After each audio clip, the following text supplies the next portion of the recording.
Welcome to the Jeff Canada Show. But if you're going to get your feelings hurt, you might need to turn this shit off. All right, ladies and gentlemen, welcome to the first episode back of the Jeff Canada Show. I got my friend down from Connecticut, Mr. Nick Bosse, with me. What's up, dog? What's up, man? Thanks for having me. So you've been in Houston for a few days now. What do you think? This is a huge city. Yeah, huge. This is huge. Huge. There's definitely a lot to take in for sure. I've never seen so many restaurants, and I mean, I think this got Boston beat when it comes to restaurants as far as the amount. Oh, for sure. Yeah, it's insane. That's probably the biggest or bigger city near me that I would compare to. Obviously, New England's small, but Texas is what they say. Everything's bigger in Texas. Yeah, except for my penis. I'm sure you got me beat on that one at this table. I don't know about that. I am French. That's funny. So you came down to play some shows. You played at Jackie's Brick House on Saturday. I did. It was a lot of fun. It was a really cool vibe in there. It was like kind of like home, honestly, because I cut my teeth kind of playing like some of the beach bars and stuff. Oh yeah. And or up in Connecticut and in Rhode Island.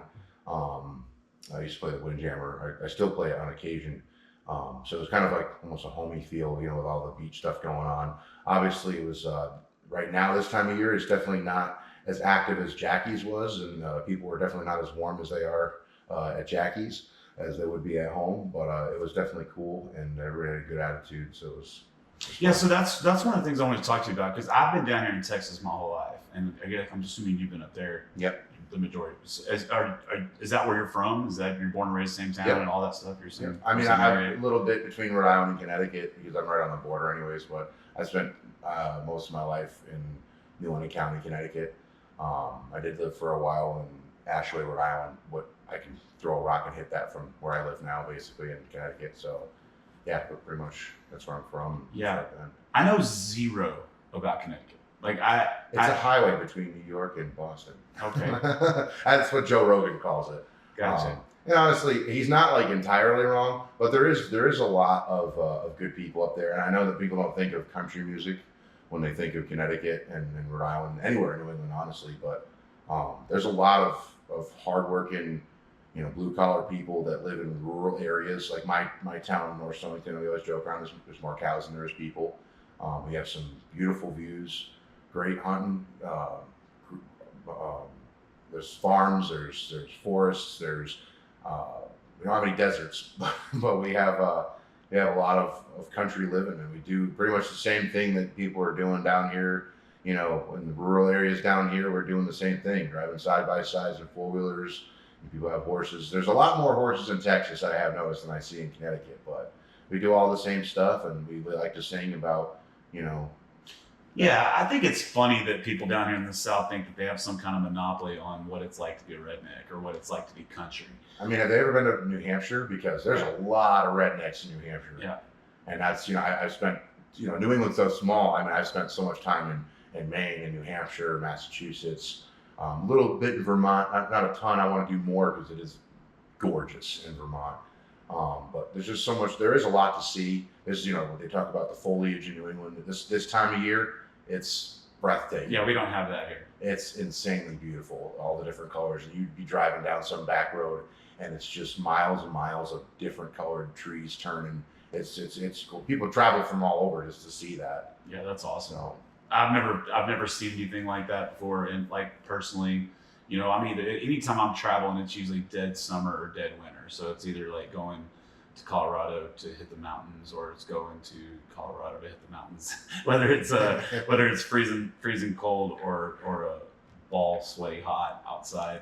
So I haven't really ever seen. I've never been able to really enjoy like the change of the seasons, because down here, especially Southeast Texas, like we'll have all 4 seasons in one day. Like I'm not even fucking kidding, dude. Like one day it'll be 31 degrees when you wake up in the morning, and it's literally 85 by lunchtime.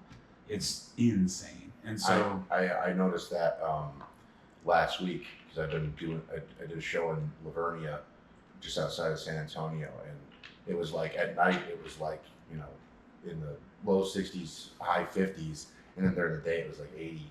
And I was like, this is crazy, because like we're at home right now, it's like 68, 70 degrees during the day, and in like high 40s at night. But like we don't have the heat that you guys have this time of year still, obviously. Oh, we have it's bad here. Like what's funny about down here is Christmas Day. Like Christmas Day a few years ago, it snowed. Right, it was our first white Christmas, and I don't know. That's awesome though, which was cool. But like there were a couple years before that, on Christmas Day, we were having water balloon fights because it was so hot outside. I'm not even kidding. So it's like, it's very funny down here because it's just, we're right on the Gulf. We're almost in the tropics, really. It's not that far, I don't think. But it would be nice to be in a spot where there was scenery and there was hills and there was. I mean, there's some beautiful scenery down here, though. Yeah, not around here. You have to get between here, like in Lavernia, because I was in Seguin yesterday. My buddy Luke Prater lives in Lavernia, and we were talking about it. And that area is really, really nice. And New Braunfels, San Antonio, Austin. Yeah. It's beautiful. It's gorgeous. And I have to say, the one thing that made me really happy since I've been down here was,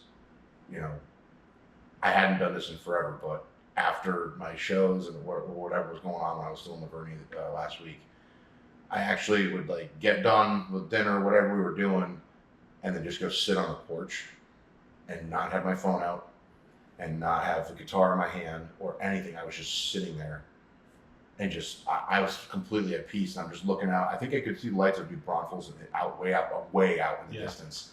And I could hear the cows mooing and the goats making their noises and the geese and chickens there. And I was like, I cannot remember the last time I just sat. And I was sitting for hours in the dark, just looking out at the stars. That's and looking out at the city. And I was like, I can't remember the last time I did this. It was just so peaceful. So I was like, and at least I haven't really even seen any mosquitoes since I've been down here. Like right now, I'd be getting eaten alive where I'm at. No, the mosquitoes here are really bad. Like when I haven't really noticed. Yeah, right now this time of year it's not that way because it's just now starting to get cool, and I don't think they really come out during that. But man, when you're humid, because there's so much humidity here, and so when you're in humid, you don't even want to know what it's like here in July and August. I don't think I do. It's unbearable. It is literally unbearable. I mean, you're talking about, I think this year or last year we had like 14 or 15 straight days in triple digit temperatures. Gosh. It's really bad. And then with all that humidity, the mosquitoes, and some of them, you can put saddles on some mosquitoes. They're just huge. They'll knock you over. You'll get put in concussion protocol, the whole 9 yards. They're just huge. So, well, I'm glad you came down to Texas, man. We had been talking on Instagram, I guess. And then we got each other's numbers. Yep. But I guess we met through Nicky LaMancha. Yep. Right? Is that how? Yeah, because I think he commented on something of yours. And I was scrolling through and I saw he commented. It was one of those things. Oh, your friend commented, and I just saw your page. And then I followed you, and then I just I started seeing your podcast videos and stuff. And then I really got it. You had a performance video. The first video I actually saw was you had a guy playing guitar for you that I don't know if you normally play with him, but he was doing, I want to say it was a Marshall Tucker song, and he was just destroying it. And I loved that. I love the slide that he was playing slide, and my lead guitar player dabbles with slide, so I sent it to him. And then ever since I sent him the video, you just started popping up in my feed all the time. So I just started watching your stuff. Oh, and I cool. was like, I find you very entertaining as a podcast host. But I was also looking into your music, and I was listening to I love live stuff. I love live recordings because it's raw. There's no chance to cover stuff up. It's just kind of natural, and that's just what it is. And then I saw your Do-Si-Dos. I was interested in that venue, and obviously I'm not from here, so I knew I didn't have a snowball's chance in hell in getting in there. Yeah. I knew I was coming down. I wanted to eventually check out Do-Si-Dos someday. I saw you played there, so I was watching your show in there. And then when you had that whole incident with the person in the crowd, I was like, all right, I like him. He's funny because I am the same way when people are being disruptive and stuff. When you're trying to, if I'm singing a song about drinking or doing whatever and partying. Yeah, I don't care if you, but I got a serious thing. I got some life stuff to talk about, and everyone else in the room is being quiet. You got that one asshole. Yeah. That's why I was like, all right, I like that. That's good shit. Yeah, that was a rare thing. I usually won't go off on an audience member like that, but we had built that show for so long as a live album recording. and it's a listening room. It's like a legit, true listening room, and they tell you multiple times like, don't be talking. And and her cell phone rang while I was setting up my mom's song, and so I was already like on edge with her, where I already wanted to like say something, and then that next song I couldn't hold it in. But I thought I was pretty polite about it. You were. It wasn't like you were screaming at her or anything. Yeah. But the fact that you even spoke up at all, Yeah, was just like, okay. Yeah, and what's funny is, so Chad Prather is a buddy of mine. He's a stand-up comedian and also a musician, but he ran for governor, and he was at that show, and I went over to the merch booth after, or the merch table after, and he came up to me and goes, "That was so good." He's like, "That was so good." He's like, "Whatever you do, you have to leave that on the record." And so we're like, "Fuck it, I don't care." So we left it on the album, and yeah, Dosey Do is definitely a place we got to get you into when you come back down. I would love to. I just want to go to a show there too. No, we'll make it happen. We'll make it happen for sure. Love to. I'll open for. I sent. I don't know if it was Dosey Do's or another place I sent out a message to. But I was like, I'll even play in your parking lot. Like, I don't care. I'll play for people as they walk in. Yeah, that's funny. Well, I didn't hear nothing back from him. I was like, nobody's going to take me seriously in Texas because, me being from Connecticut, I was like, everyone down there is going to be like, who the hell are you? You're going to sing country music for us? We're Texas, we know all about country music. But I will say the one thing that surprised me being down here is like, I play my songs and obviously I sing covers and I love classic country, and I've been, singing a lot of older stuff, and people are telling me, "Oh yeah, it's really cool you do that." I haven't heard anybody cover that kind of music in a while. And I was like, "Really? Like, we're in Texas. People don't sing Willie Nelson every day." Like, yeah. I'm, just me. But yeah, I mean, some of us do, some of us don't. It's at the end of the day, what we're trying to play towards is what's going to get us tips at those kind of shows, and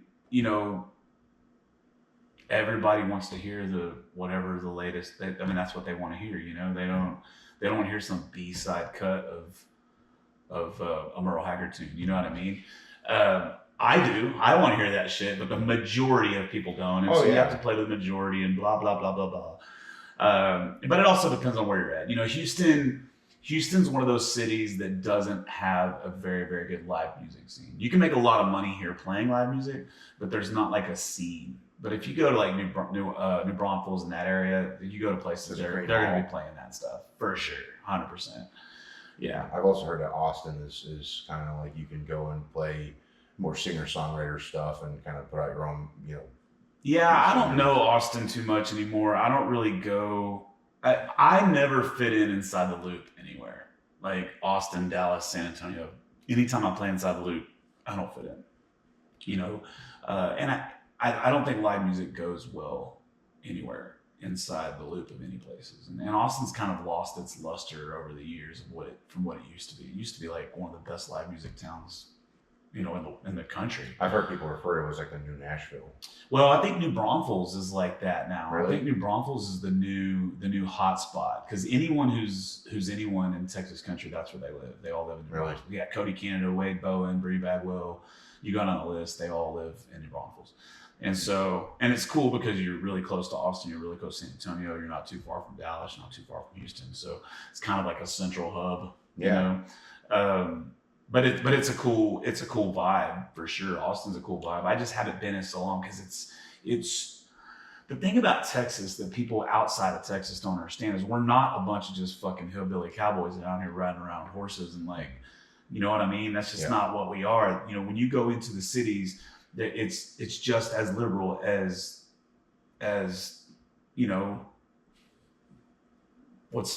whatever's up near you, New York. Yeah, New York or Boston, or matter of fact, Boston may have not be as liberal as Houston is, you know what I mean?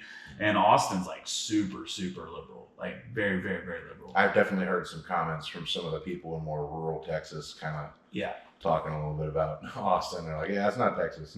Yeah. I mean, it's not, but it is, But I think with the addition of Rogan coming to Austin and open up the mothership and then Kill Tony taking off, I think I love those guys. Me too. I laugh so hard. Me too. I think they're freaking hilarious. Yep. I watch it on the road now. Like every time I'm going on one of these runs or something, that's what I'm watching Kill Tony.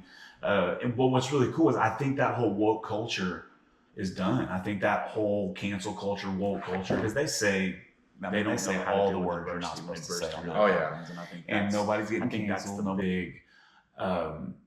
I think that's one of the big reasons why there's so many school shootings. I think that's one of the big reasons why the woke culture exists. I think that comes back to one thing my dad always told me when I was a kid, and it applies to a lot of aspects of what kids go through, is the walk away method. People can't it's just like people on the internet, they're scrolling and they see something that's completely irrelevant to them, has nothing to do with them. They don't have to do anything with it, but they decide to comment and start some troll thing, or, oh, I'm offended because you said this, or you made a joke about this. When those people will laugh at a joke that's so messed up, it's just a different topic. Yeah. But they're offended by this other thing. It's just, the whole idea of just walk away, scroll away, whatever you want to call it. Yeah. It's just like, I don't know if it's just a mind your business thing or just, I don't really know. But as a father, I would definitely say with my kids, and I have younger children, but my two older, I just, I want them to be tough, but I also want them to be fair and not be bullies. But I want them to be tough first, because this is a fucking cruel, mean world, and I don't want them to have somebody walk up and be like, oh, you're ugly, or oh, your hair is done, and have it just ruin their whole day. Right. I want them to be like, oh, well, it's sad that that's what you have to, spend your time on. I'm just gonna go do what I want to do. I'm not gonna listen to you and to dwell on everybody else's opinions of themselves. That's the biggest thing, is the validation that people feel that they need from the internet, from their friends, whatever, when the words don't affect you. Yeah. I mean, to an extent, you know what I mean? The reality of it is that, somebody doesn't like you and they're vocal that they don't like you. You say, okay, yeah, whatever. Oh, sweet. Yeah. Like, I don't like you either. Exactly. But this idea that like everybody has to like everybody, and everybody, I like civility. I like being able to have a conversation. I remember when I was in high school, there was this kid, and him and I were like complete polar opposites on everything except for like music. But because we had a music thing, we were respectful to each other about everything else. And it was cool. Because his own father used to like give me shit and try to argue with me on social media.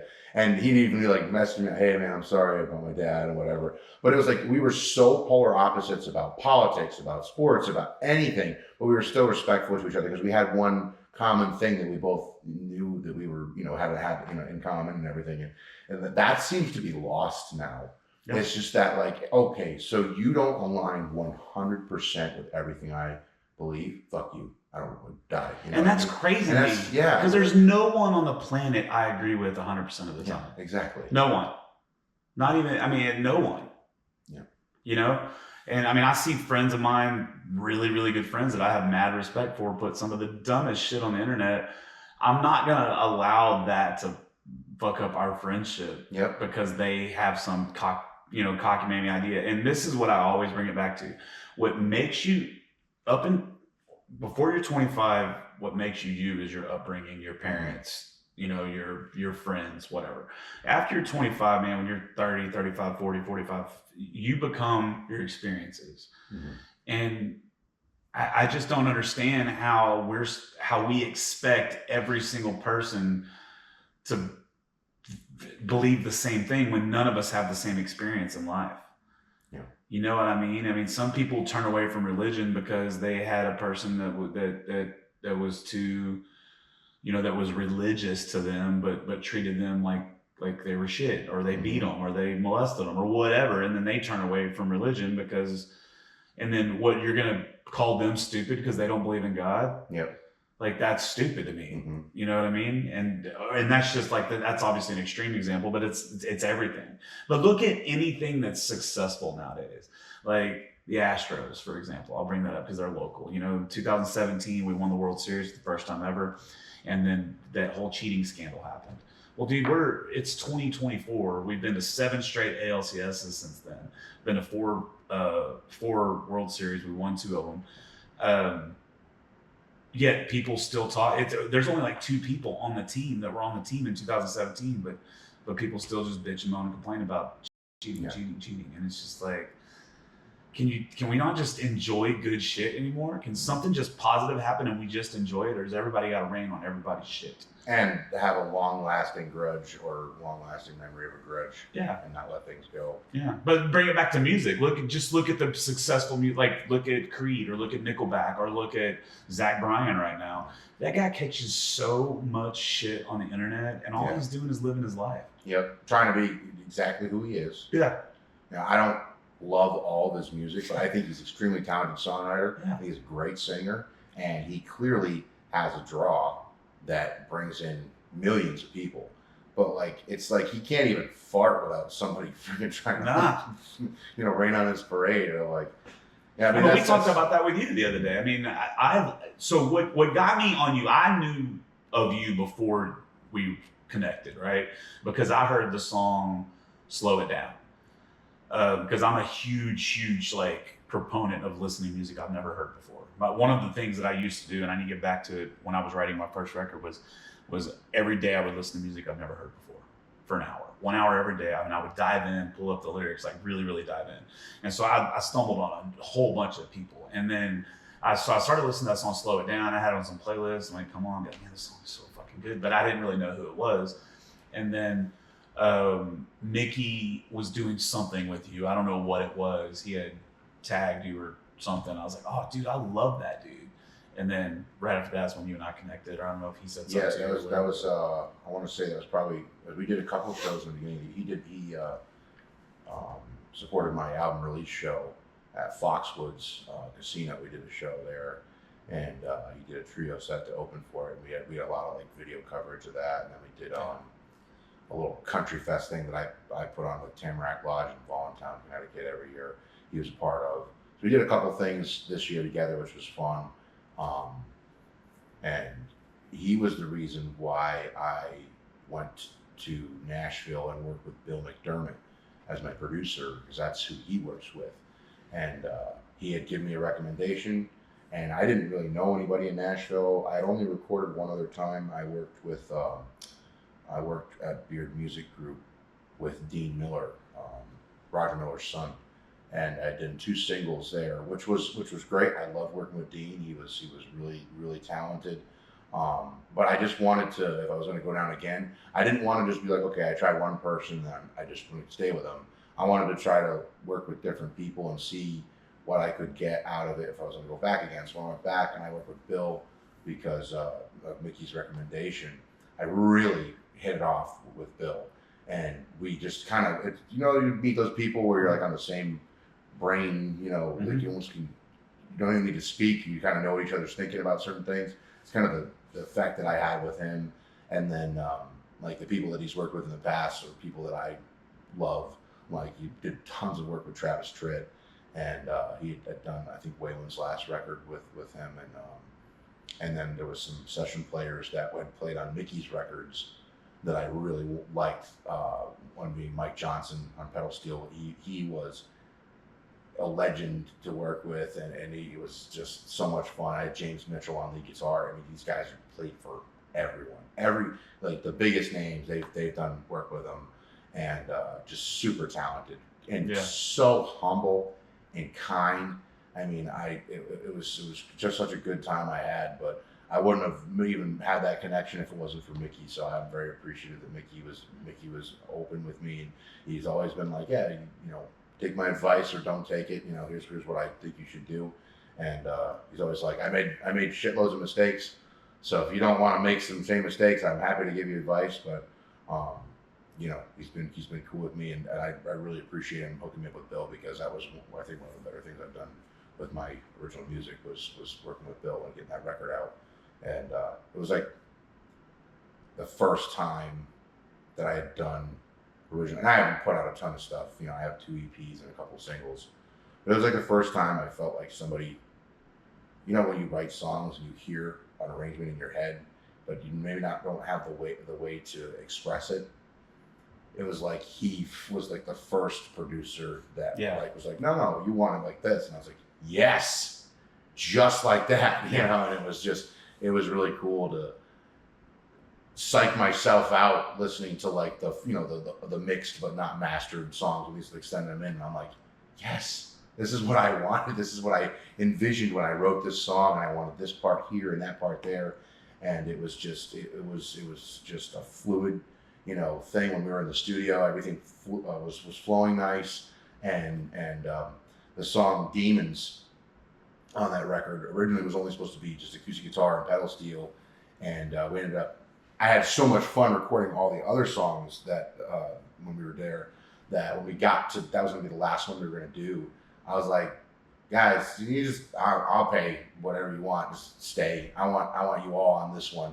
And then it almost wasn't even like as it changed the scope of it a little bit. We went more of like a bluesy vibe with like the lead guitar. Had a kind of almost like a Vince Gill kind of vibe to it, and I was just in love. And I had so much fun, and it was just such a great experience. I attribute all that to Mickey, because I wouldn't have met those guys and worked with those guys if it wasn't for Mickey. Definitely helped me out a lot there. That's such a great song too, man. Demons. I remember when that one came out, I put it on my weekly playlist, and I did a post about it too. I think I was like, man, if y'all haven't heard this song, you don't know what fucking good music is or something like that. And yeah, that's a good one too, man. I mean, everything I've heard from you, I've liked. I'm obviously not gonna relate to everything you put out, because there's nobody out there that I relate to everything that they put out. And if you did, it was probably just it wasn't genuine. You know what I mean? Right. It was like, oh, I love your entire discography, every single thing you do, and you're bullshit. But everything's good. Does that make sense? Yeah. Like, you're not releasing shitty stuff. It's just some stuff you relate to, some stuff you don't, and that's okay. And I'm sure people would disagree with you. I'm sure people think, oh yeah, this one's not sucks. 100%. And that's okay. They can be wrong. Yeah. No, dude. I got songs that I've put out that I'm like, I like it, but it's not whatever. And then other people love it. I'm like, what the fuck? Like what you think is what's your filler song could be somebody's soundtrack to their life. Exactly.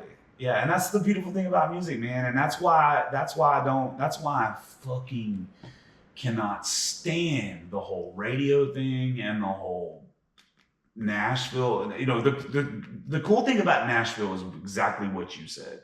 There's so many unbelievable players there. Players.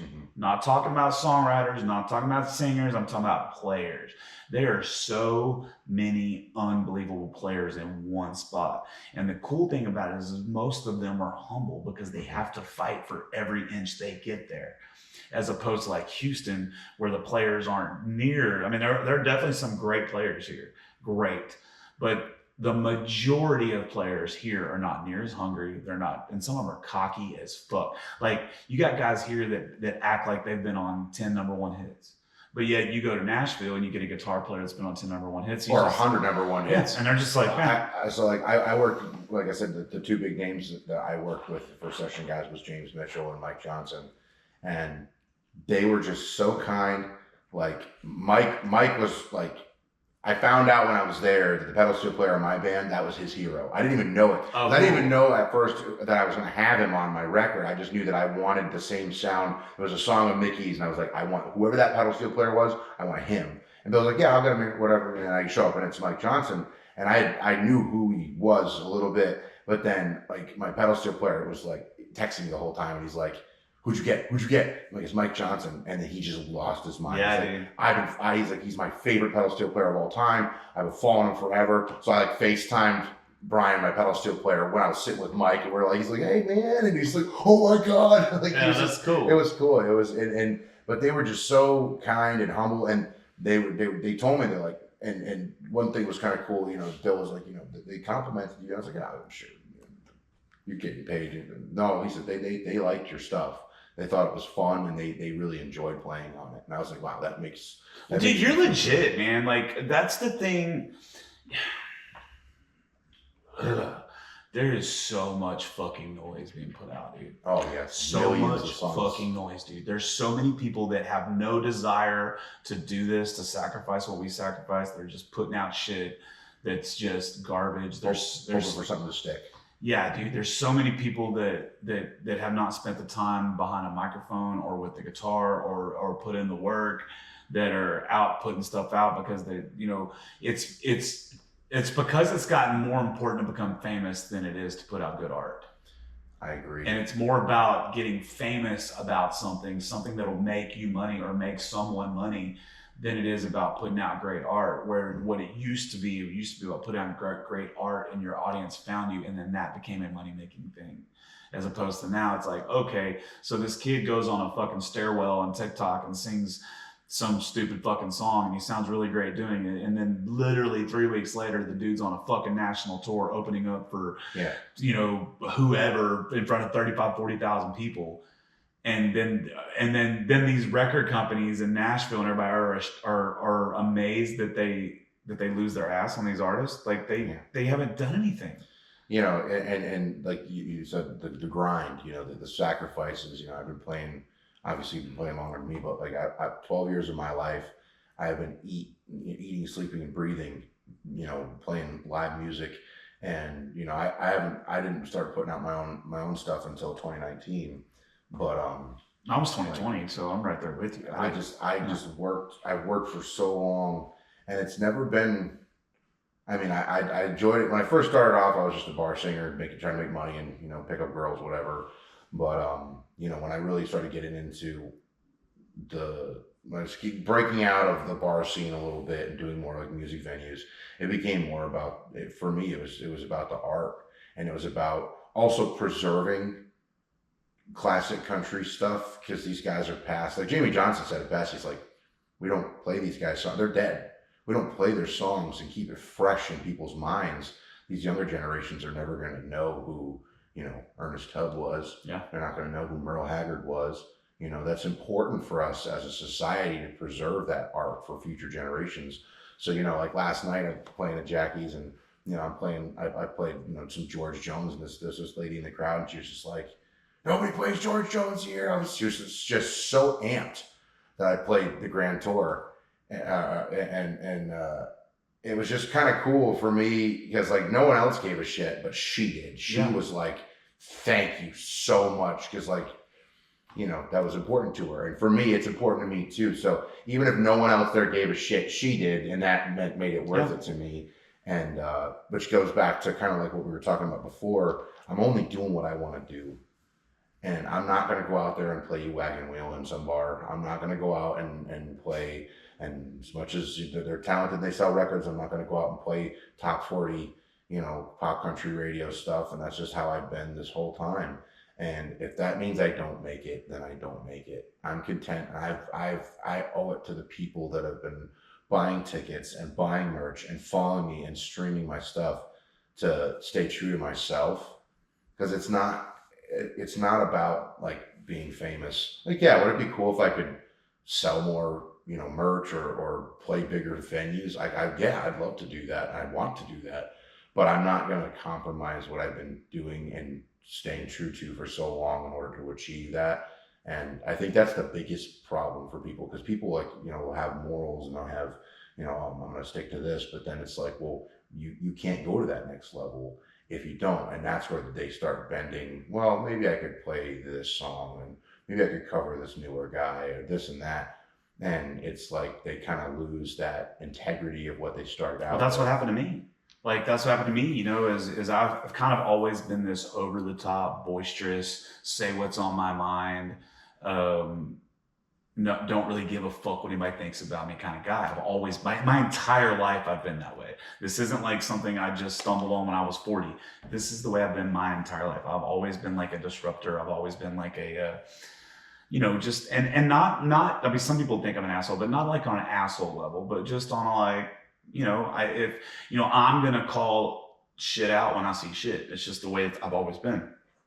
And then, about 6 or 8 months ago, I let some people get in my head about that. They basically told me that, I shouldn't be doing that. I'll never make it to the next level, and this will never happen, and this will happen, and so thinks this about you, and blah, blah, blah, blah. And so I made the decision to shut down the podcast, and I made the decision to kind of just chill out and not cuss so much on social media and do all these other things. And then next thing you know, I'm not lying, like 3 months after doing that, it got to the point where I started having like mental health problems, because one of the reasons why I never really had those issues is because I let it out. I don't hold anything in. I put it all out there and just let the chips fall where they may. No one ever has to worry about what they think, what I think of them. Yeah. People know. You know if I like you, know if I don't like you. I'm respectful. I'm not a dick, but like, you know if I like you or if I don't. And I would rather it be that way than me have to guess what you're thinking about me. I hate that. And so, I started having some like depression issues because of it. And then, luckily I've had some people reach out, guys like Mickey LaMancha, he reached out and was like, dude, fuck those people. And there was multiple people that have said, dude, you need to be you first. Be you first. And then hopefully an audience big enough to sustain you will find you, as opposed to the other way around. And that's where we've jumped the shark on all of this stuff. I mean, just look at the film industry. The fucking film, nobody makes good movies anymore. I know. Everything is just regurgitated stuff that was bullshit, or fucking sequels. or sequels or remakes of bullshit. And there's just not a lot of people that are truly doing original stuff and being authentic to themselves anymore. And so that's why I have you on this podcast today. That's why I'm going back to the podcast, because if you don't fucking like me, then don't like me. That's fine. And if you're stupid enough to not want to book me at your place because you don't like something I said about Texas radio or about something that whatever, but you're willing to not give your patrons the best show you can give them, then that's on you, not on me. You know what I mean? Don't book me. That's fine. There's a venue here in Texas called the Kenny Store, and for a while it was like people really it was like a place to play. You know what I mean? It's not so much anymore, but it was like like all of us that kind of got into it, we wanted to play there, and I reached out to them, or I didn't, but my management did. They reached out to them. They were like, hey, we'd like to book Jeff there, and they sent me back a message saying basically, no, we don't want to book Jeff. He's too vulgar. But yet they have Creed Fisher play there, and he's way worse than I am on stage. You know, I saw Creed not too long ago. Yeah, I mean, he's great. I like it. I like his music. I think he's awesome. I love Creed, but what I'm saying is, what's the real reason you don't want to book me? Mm-hmm. You know what I mean? It's because I said something on the internet that they didn't like. And that's really and that's fine. I didn't knock them for it. I'm not mad at them for it. It's their spot. That's fine. Don't book me. I don't care. But I think that when we have to stop being us, when you have to stop being yourself in order to get somewhere, then what you're putting out is not authentic. Yeah.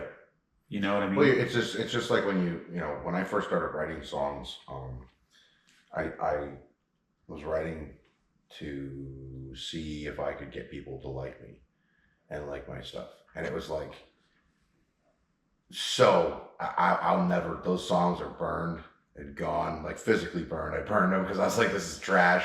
I don't want the world to ever find out that I wrote these songs, because they were so dumb. And just like catering. It was just catering. It was just like, oh, what can I put out that will automatically have people want to, I'll just give you the title of one of them. It was Nicotine. There's a whole song about dip and cigarettes. And all my buddies that I was partying with, it was like right out of high school. Like, oh, this song's great. I play it for my campfires and stuff. And then I was like, this is the dumbest fucking song I could have ever wrote. And, it's just because I was trying to cater my writing to what I thought people would like. And then it's so crazy because now that I've put out some stuff and I've been writing for a while, it's like the songs that I write that are the most personal to me are the ones that end up being the biggest songs that I have, are the because most you found the magic. And, well, I don't even know if it's that. It's just that it surprises me too, because like, I wrote this song. It's called Pepe, and it's about my grandfather. He was born in Maine, moved down to Connecticut back in the 50s, and like I wrote this song, and it's so specifically unique to my grandfather. I mean, it is to a T. Now I have people come up to me and it's like, oh yeah, I had a pet. They called their grandfather Pepe, and they're like, and he did this, and they relate to like half the subject matter in the song. And I'm like, how did you, like, I wrote it so specifically for me, but it seems like the more I write a song for myself, that seems to be what people. Yeah, because you're doing it because it's authentic and it's real. Do you think that when Michelangelo was painting the whatever, do you think he was worried about who was going to buy the painting? No, he painted the best he could with what he was feeling and all his emotions and everything goes through. And that's why his shit is the best, one of the best artists to exist. And you could go down the list of people. I mean, take Taylor Swift, for example. You can say good, bad, ugly, whatever you want to say, but that girl writes her ass off and works and works her ass off. And do I like her music? I mean, it doesn't spark any interest in me personally, but to take away from her, she's authentic to who she is and she's putting out stuff to who she is. And then, and that's why she's one of the biggest. I mean, right now she is her own thing. It's like the Beatles or Michael Jackson. Yeah. You know what I mean? And so, but yet, and you take Tyler Childers, you take Zach Bryan, you take Oliver Anthony, go down the list of all of these guys, Red Clay Strays, Taylor Honeycutt, Whiskey Myers, Shane Smith and the Saints. I'm just going down the list of all of these people that are kind of popping off right now. Cody Johnson, Co Wetzel, just go down the list of these people that are popping off, and it's like they're doing their own thing. Yep. They're not doing what you want them to do. They're doing their own thing, and then their audiences find them. Yep. And that's how superstars are made. That's how, because you're being real and you're being authentic yourself. If you're going to go to Nashville and you're going to sit down in a room, I've been a part of these. I know exactly how they work. And there's 4 writers in there. And you sit down and they're like, okay, what are we going to write about today? And then somebody says, hey, let's write a song about whatever, pickles, right? And you're like, okay, cool. We're going to write a song about pickles. And then it's like, okay, you got to have a verse, a chorus, a verse, a chorus. The equation. Maybe we might need a bridge. Maybe, and then we need an outro. Okay, we need a hook. Don't forget the hook. We need a hook. And I'm like, dude, no, you don't. Folsom Prison has no hook, has no chorus, has no bridge. That's like my song. People ask me like, what do you think is the best song, like content wise, that you've written? And I tell them it's that song about my grandfather. It is 5 verses. Yeah. All different, no repeating lines, no refrains, no choruses. Yeah. It is a story and a song. And that's okay too. That's the thing about art. There are no rules for songwriting. Now, if you're trying to be like, okay, I want to get a #1 hit on Billboard, right? That's my goal. I want to get a #1 hit on Billboard. Okay, so what do I need to do? I need to write about this topic because it's hot right now, and I need to put, it's got to be at this BPM because that's what people want right now. It's got to have. Do you know what I mean? Yep. And don't forget we have a sponsorship from such and such beer company. You got to make sure we put them in there because they're paying our light bill right now. Yeah. And then what you end up getting is what gets force fed. I mean, Morgan Wallen. I bring him up way too much, and I know that you're not supposed to talk shit about other artists. I think the dude has got a lot of talent, and I think he's a very good songwriter. But the stuff that he puts out has no substance. Is it good toe tapping music? Yeah, it's good toe tapping music. If you're looking to fuck the sorority chick that's 19 years old that's hanging out with you, and then you're probably going to put on a Morgan Wallen song, right? But if you're a bunch of dudes out in the woods, and you're hunting, right? I guarantee you, very many deer camps that are out there jamming fucking Morgan Wallen. Yeah, I agree with you there. I talk to my friends and some of my songwriter friends and stuff up where I'm at. I talk about dessert songs and meat and potato songs, and there's a drastic difference between dinner and dessert. Yeah. And when I'm in my feels and I need music that's gonna sometimes you just want to wallow in it a little bit. Yeah. And you hear a Merle Haggard song, I don't care who you think you are or what you've done.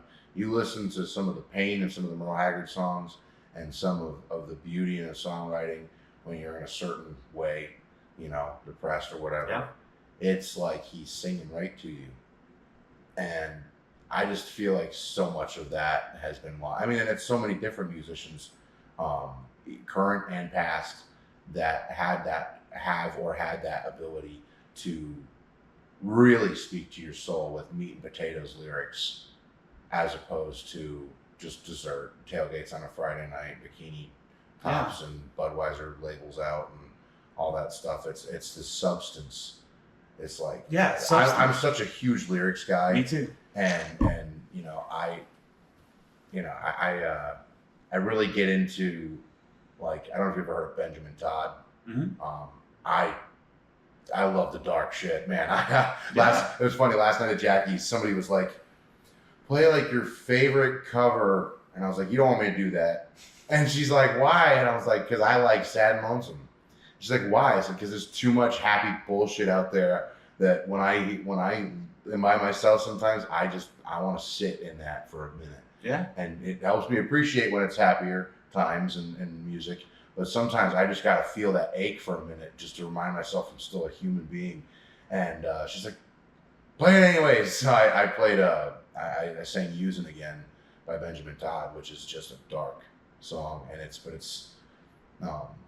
one of my favorite songs. And I played it and I got done. I think one of them was like, yeah, you probably shouldn't have played that. It was like in the part, just because it is, and it's sad. But for me, it's like, sometimes there's a time and a place for happy songs and drinking songs and just sitting around having fun. And don't get me wrong, I will be right there singing along to those kinds of songs with you. But then the stuff that really captivates my soul, it's not just all sad, but it's just substance. Yeah. Meat and potatoes. But you can write an upbeat, happy drinking song that's not cliche as fuck. Yes. It's been done. You can do it. Riley Green's really good at that. Like, Riley Green puts out stuff. I love Riley Green. I mean, every now and then put out a song like, oh, that's so cliche.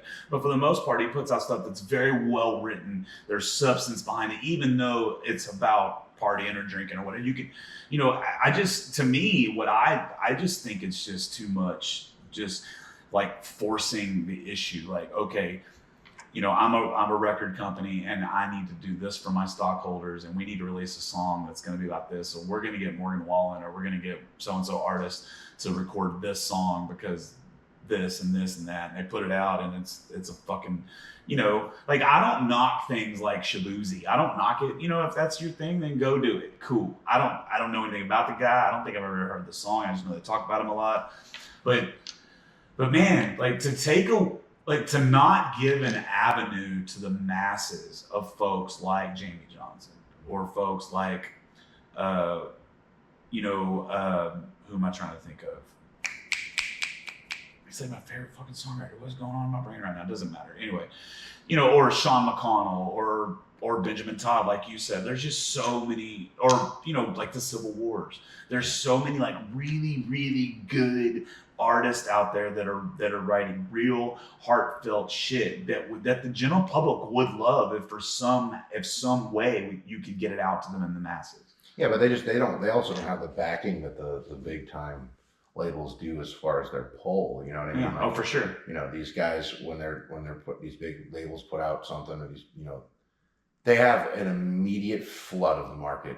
It is instantaneous. Yeah. Every radio station in the country, every Spotify playlist, it's just the pull that they have. That's why when you do go with one of those, it is instant, because you have immediate exposure to the masses. Yeah. And so it's true that they really do control all of that, and that's why it was so cool to see somebody like Oliver Anthony.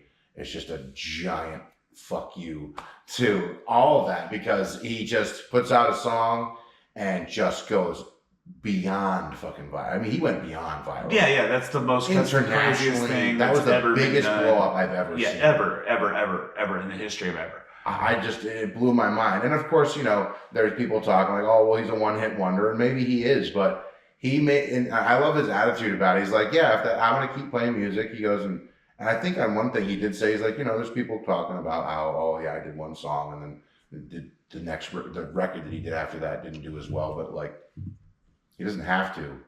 He did that. He'll be known forever for that one monumental point where he broke the fucking internet.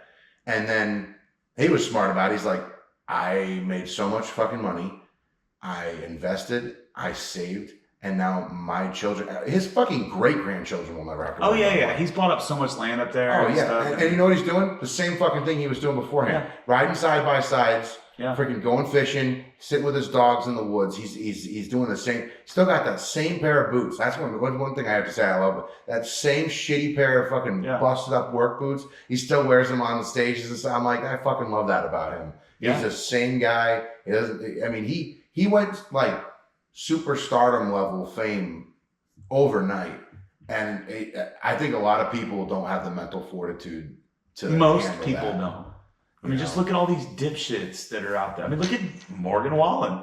That guy is such a fucking tool bag, dude. He is such a douche canoe, and it's you know, he's a guy that can't handle the fame.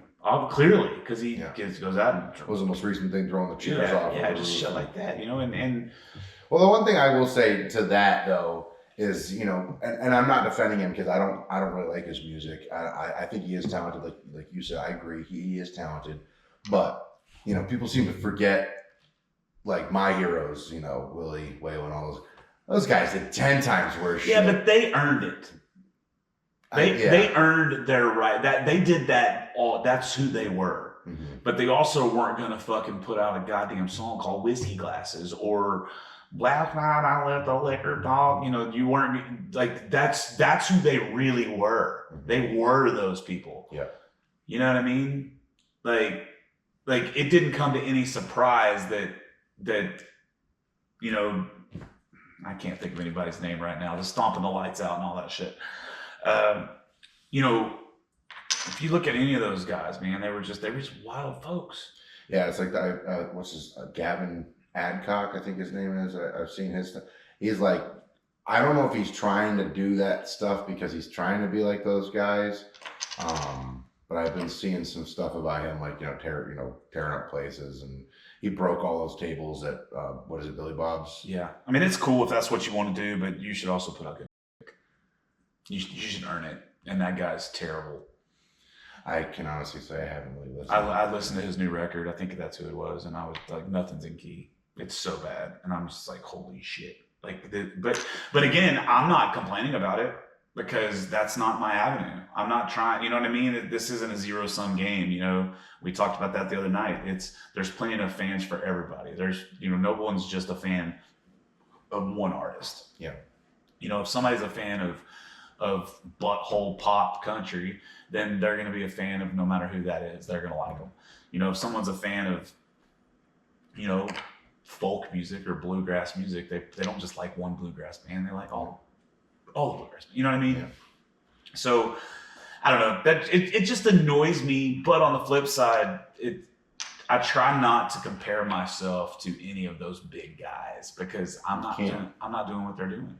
Well, you can't, and also just like that was one thing because I just got caught up in that like a year ago, and I was just like, man, you know, this guy's doing this and that guy's doing that, and that was even more on the local level, and these guys are doing bigger stuff than me, and I was like, well, I worked so much harder, and I put out so much more. Yeah, it doesn't matter. It doesn't matter. No. And the biggest thing is that once I accepted that I shouldn't be comparing myself to anybody but past me, that was a huge breakthrough for my own mental health and for my vision of what I want to do. Is just like, don't, and there's times I'm like, this motherfucker did zero work and did, you know, and all of a sudden they got this fucking write-up, or they got this fucking deal, or they got this venue that they're playing. And I used to get so wrapped up in that because I've just been fucking killing myself for 12 years, just working my balls off. And like I said, I'm not like my biggest thing is just I love performing. Yeah. I love performing, and the bigger the place I play, the more amped I get. And I mean, even when we did my album release party, and I know it's nothing crazy to talk. We sold 730 plus tickets for a Thursday night show, and I was like, I wasn't even. Everyone's like, oh, everyone's sitting around in the green room, and we're drinking and hanging out, getting ready, and I remember, I want to say it was one of my somebody, I can't remember who it was in my band, was like, you nervous? And I just was fuck no, I'm not nervous. I'm fucking excited. Yeah, it's adrenaline. Like I want this. This is what I've been wanting, is to play in front of all these people, and it's that. And it was like I graduated from that level of like, oh man, I'm so nervous, don't mess up, to I'm so excited I have this opportunity right now. You know how fucking cool this is for me? Yeah. And if I died tomorrow, or if I became a quadriplegic tomorrow, I will have that for me forever. Yeah. But that's a peak that I hit. That's a pretty cool fucking thing to experience. Yeah, man. You know, and there's just, oh, okay, so you're not nervous. No, I'm not nervous. I'm excited. Yeah. And for me, like, that's been my goal through all this, and to not compare myself to other people was like a big step. But now it's getting to the point where, like, I don't even think about that. It's just like, okay, well, what did I do differently the same time last year, and how I've improved since then? Okay, cool. All right, so now if I'm going to look ahead at 2025 me, what will I be able to look back on from this moment till then and say that I tried harder at this or worked harder on that? You know what I mean? It's like, it's, and you know, as artists, we are hard on ourselves, very hard and self-deprecating, you know, and I try not to be like so overly critical of myself and not give myself any room for error, but I also just try to be almost like giving yourself constructive criticism. Yeah. You're doing a good job. It wasn't great. Don't be mad. Yeah. But like, you're doing a good job, but you got to try, you got to do this a little better. And like, I think the biggest thing that my goal for, like, you know, even though we're only in October, like, you know, you start thinking about like your New Year's resolutions and all that shit. Is really just to be a little more present with like the social media stuff. And I hate social media with a burning fucking passion. I hate it so much. I tell people, I tell all my friends, all my fans and people at shows, I'm like, yeah, because you can't just make good fucking songs. Yeah. You have to be this whole fucking internet personality and show people, you know, what you cooked for breakfast and how big of a shit you took today. Like, yeah, it's true. It's so dumb. And it's like, people will ask me like, oh, you didn't post about like, you know, some vacation you went on or whatever. And I was like, because you don't need to know every fucking aspect of my life in order for me to be. But I actually think that you have it. I think you have the right attitude, because what I've noticed, again, you can compare yourself or not compare yourself, but you can look at what happened with Oliver Anthony, right? Or you can look at what happened with the Red Clay Strays, and you can look at what happened with, go down the list of these bands, Warren Zeders and Bailey Zimmerman, and these guys that popped off because of social media, right? You can look at yourself and you can compare yourself to those guys. The problem is we look at what someone who's made it did, and we think that's the way we have to do it. Yeah. When the truth is that's not really what did it. Like it wasn't that Oliver Anthony went out and sat in the woods and recorded a song about the economy and put it out and that's why he blew up. It's not. He just did what he does, and it hit the lucky algorithm that day because of everything surrounding it, and he blew the fuck up. What are the odds of us trying to do that and repeat that? Like, we could sit here, we could go out every day, we could release 4 videos a day of you singing fucking songs in the woods, and that is not going to happen to you. It's not. So content has to be just as important as your art. It's got to be true to you. You don't put stuff out that you don't feel comfortable. Plus, it doesn't move the needle. I've had multiple posts go viral in the last year, and I'm talking about 2.3, 2.4 million views, and it has not done shit for my career, because it wasn't because of my music. It was because of other shit, me kissing a dude, or me having painted toenails, or me. You know what I mean? It wasn't anything that had to do with my music. And so I just think that most people are playing a game. Like me, I'm the other hand. I enjoy doing it. The reason I post so much crazy bullshit is because I enjoy it. I actually enjoy posting it, and I enjoy the interaction with people after I post it. Like, to me, I love that part. And so I do it. So I'm being true to myself. I'm not trying to be somebody else. Yeah. And so I'm not thinking, whenever I'm doing a piece of content, I'm not thinking who's going to like this, who's not going to like this. I'm just thinking I'm having a good time. You're doing it for the right reasons. Yeah, I'm having a good time, and I'm going to put it out. And hopefully one day I put something out that takes off. But I'm not going to count on that. If you're gonna do that, you have a better chance of every day going down and buying fucking lottery tickets and hoping to win the lottery, Right. so you can pay your way to the top, than you are going to go, just gonna blast off because of social media. I will say though, the one thing that I discovered, with this past year, with some of the songs I put out, and doing some video content with my friend Caleb. He brings out great cameras and stuff, and we'll go shoot. And it's promoting my songs, and I know to get more people to hear my songs. It's not like it's moving the needle, like you said, moving the needle much. But when I get a couple of new followers and they comment, I don't know who you are, but I love this song. Yeah. That for me. So that's like my goal going forward for this next year, is just to try a little bit harder for like content. I'm still never. I'm not going to be like you on the level of posting, because it's just not who I am as a person. And I feel like if I tried to do that, it would come off as disgenuine. Yeah, exactly. So I think that, to find a balance a little bit more of maybe putting out a little more, and it's just mostly just making, because right now I'm a live performer who has original music, but I'm not like one of those people that's putting out, I'm not like even promoting my original music enough on my social media. And I need to get better with that. Yeah. I need to promote myself more, especially if I want people to listen to my music. Like I said, I'm not a social media person by trait. I like, I think I told you the other night, I'll go on and I follow Carter Vintage Guitars, and I like to look at guitars. I like to look at cars. I like to look at stupid fails videos, whatever, if I'm on my phone. But, I'm not like one of those people that's just like consumed, by endless scrolling. You even said, I don't even scroll. I just put my stuff out and that's it. And I like that, because it's like, so many people are just, it's kind of the constant, like, looking, did I get enough comments on this? Did I get enough likes on this? Oh, and it's just like, I hate thinking like that. Dude, approach my advice would be to approach social media the same way you approach your writing. Meaning, what can I do that's authentic to me? I'm going to put this out. So what I would suggest, and also just FYI, I was where you were a year and a half ago, right? Like I didn't like doing the social media. I liked being on social media, so I've talked a lot of shit on social media, but I didn't like the content part of that, right? I didn't like or the content side of things. I didn't like editing videos. I didn't like taking the videos. I didn't like the way I looked on video. None of that stuff. But once I started doing it, I found this whole like new way, this like new love for the art. You know what I mean? And so now it's like, okay, the same way I approach songwriting, and I'm going to write this song, how can I put out a piece of content that's equally as artistic? Does that make sense? Yeah, it does. And so it might just be me just sitting down playing the song. It doesn't matter. And so I don't know.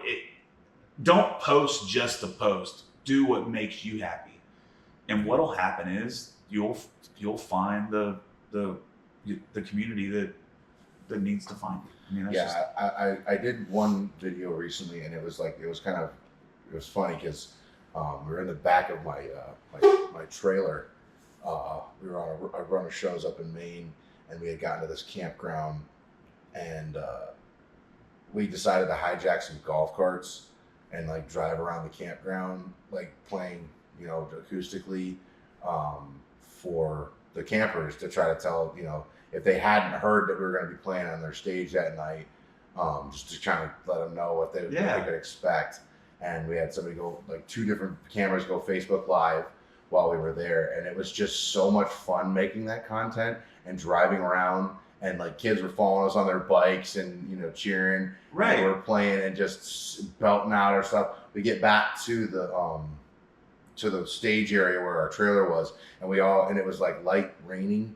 So we were like, oh, let's make a video down by they had this beautiful pond. We're like, oh, let's go down there. It starts raining. I'm like, of course. So we go in my trailer, and we have the ramp down, and we're all like hiding under there to not get wet.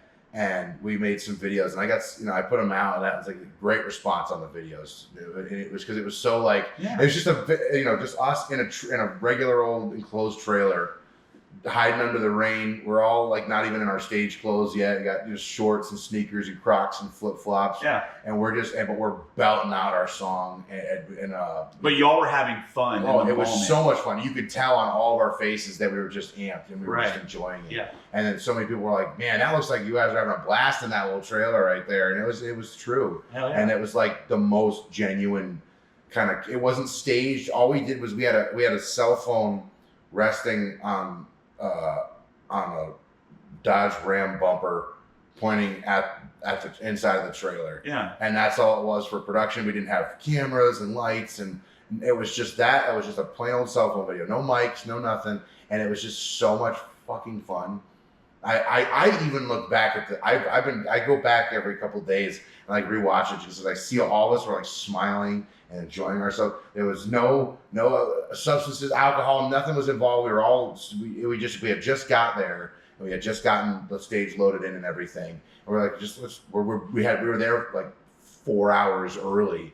And we're like, this is fucking jam. Let's have fun. And we had nothing, no stress. There was nothing on our mind. We didn't have anything we had to do afterwards. We had, we were staying locally. So we played. We did the golf cart thing for like 2 hours, maybe an hour and a half. Went back and we were singing for another 2 hours before the show. People were like walking by, like, "What's going on?" Because the road was like in the front of the trailer, so they could hear us, and they didn't know what was going on. So people were like, you'd see people like poke their heads around the video, like, "Oh, there's people in this trailer playing." Yeah. And it was so much fun. And like, if I can focus on making more content like that, then it will be easy and genuine for me. Yeah, and I think that's the way you should be. Like me, one of the things I like to do is I like to go TikTok live, right? I love doing it because there's this whole community that most artists, the people that I don't want to fucking do that, I don't want to do TikTok. That's fine, don't do it. But there's this whole community of people out there that really support the TikTok live thing.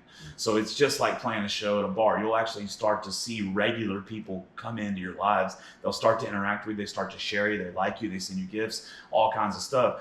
And so I like to do that. And so it's me in my natural element playing, even though I'm playing to a phone, but I'm still playing to people and reading their comments and that sort of stuff. And the cool thing about TikTok Live is it actually records your video and you can download a 4K video of it. And so then I take that and I put it into Premiere Pro and I can chop that up. So I got a bunch of videos that are about to come out that are all me being Facebook Live, but it's all authentic to me. Yeah. And I'm playing some covers, some originals, some I'm joking around, being stupid. Or, I got one that's like going to be like a compilation of me just talking shit. You mentioned that. Yeah. And so, but I found what works for me, and that's what you have to do. And it's the same way with your writing. It's the same way with your social media game.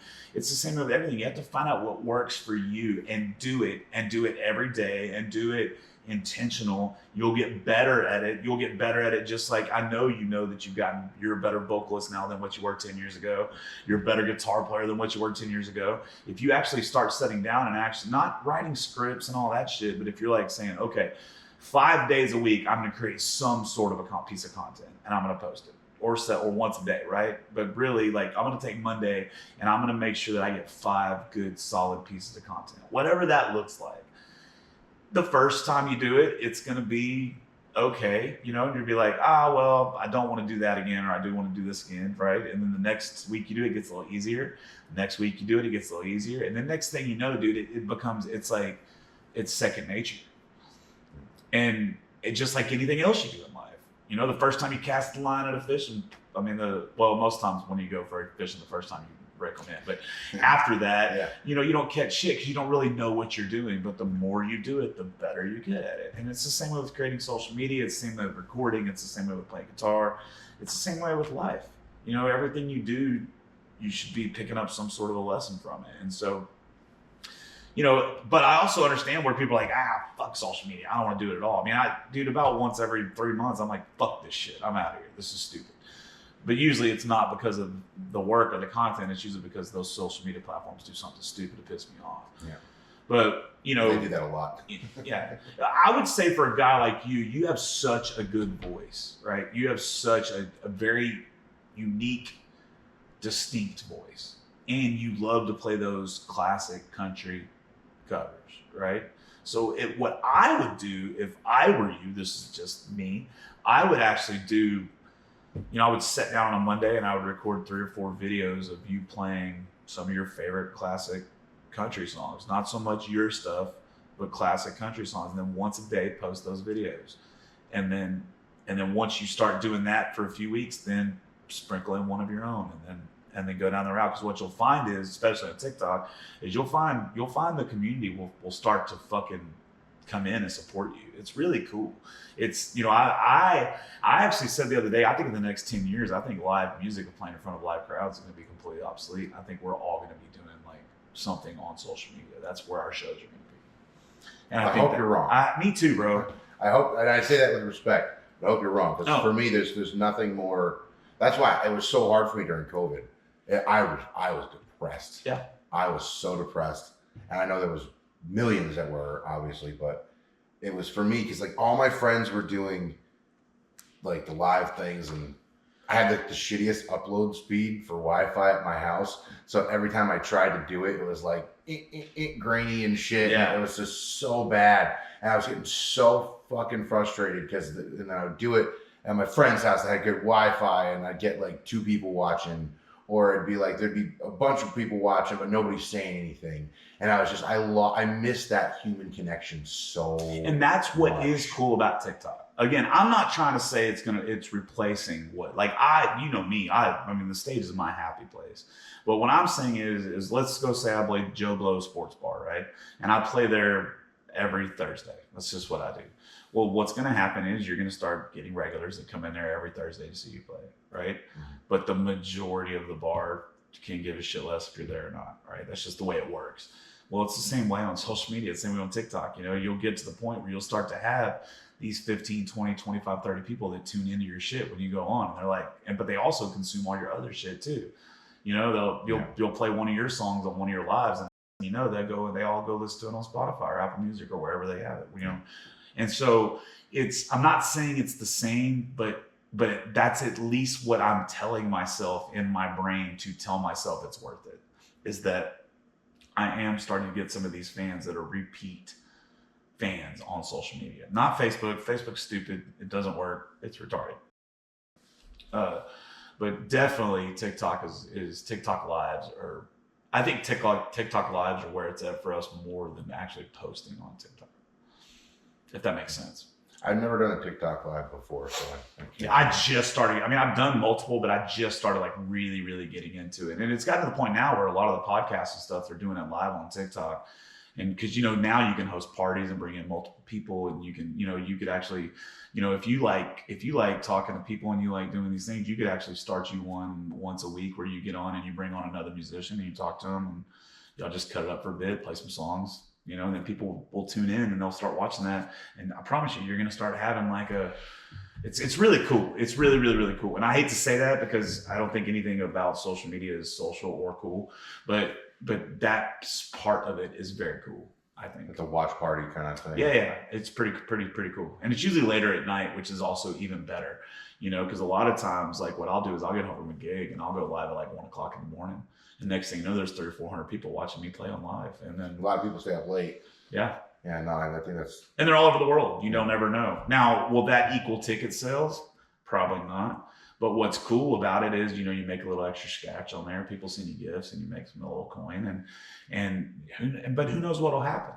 But I can tell you what won't happen is if you don't do anything, nothing's going to happen to you. Yeah.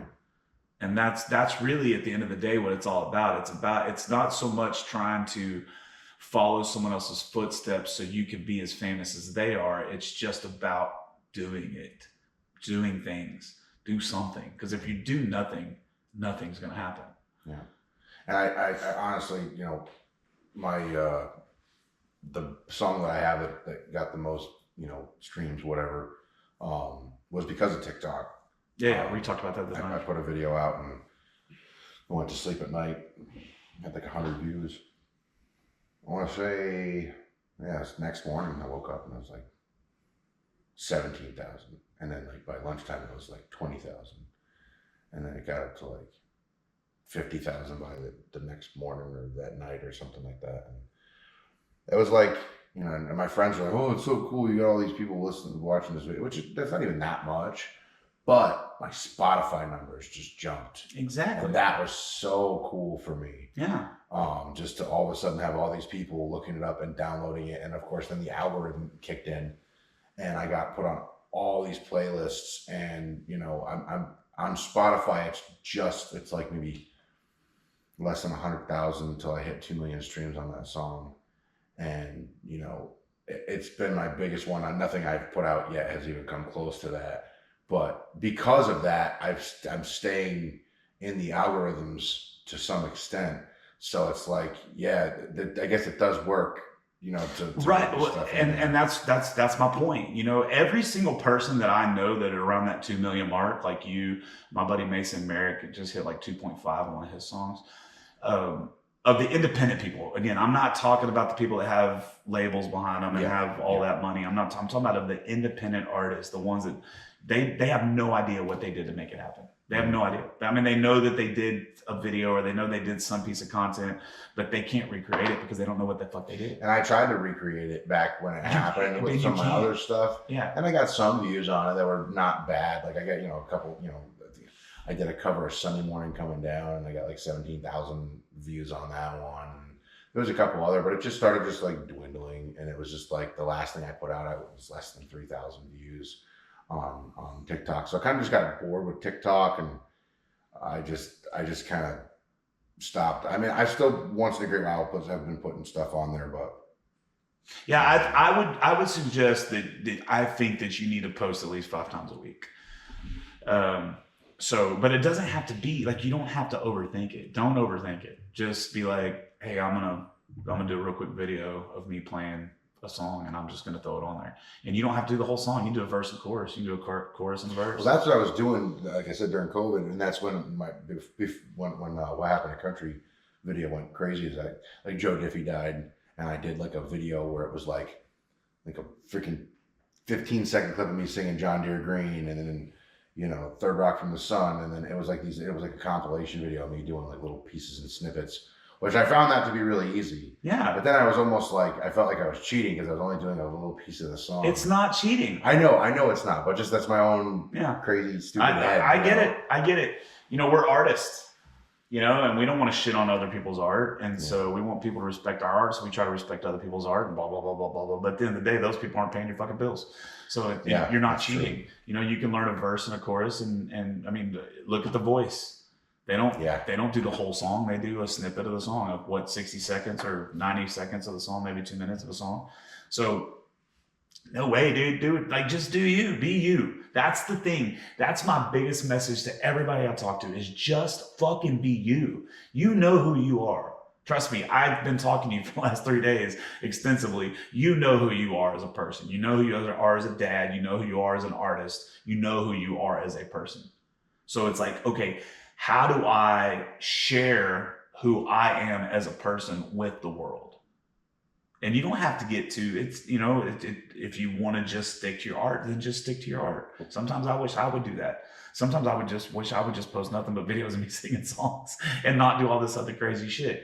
But guess what? This other crazy shit is who I am. Yeah. You know what I mean? So nobody's asking you to do anything that you're not comfortable with, but I definitely think you need to be posting 5 to 7 times, like once a day, or at least, you know, Monday through Friday, or Sunday through Thursday, or whatever it is.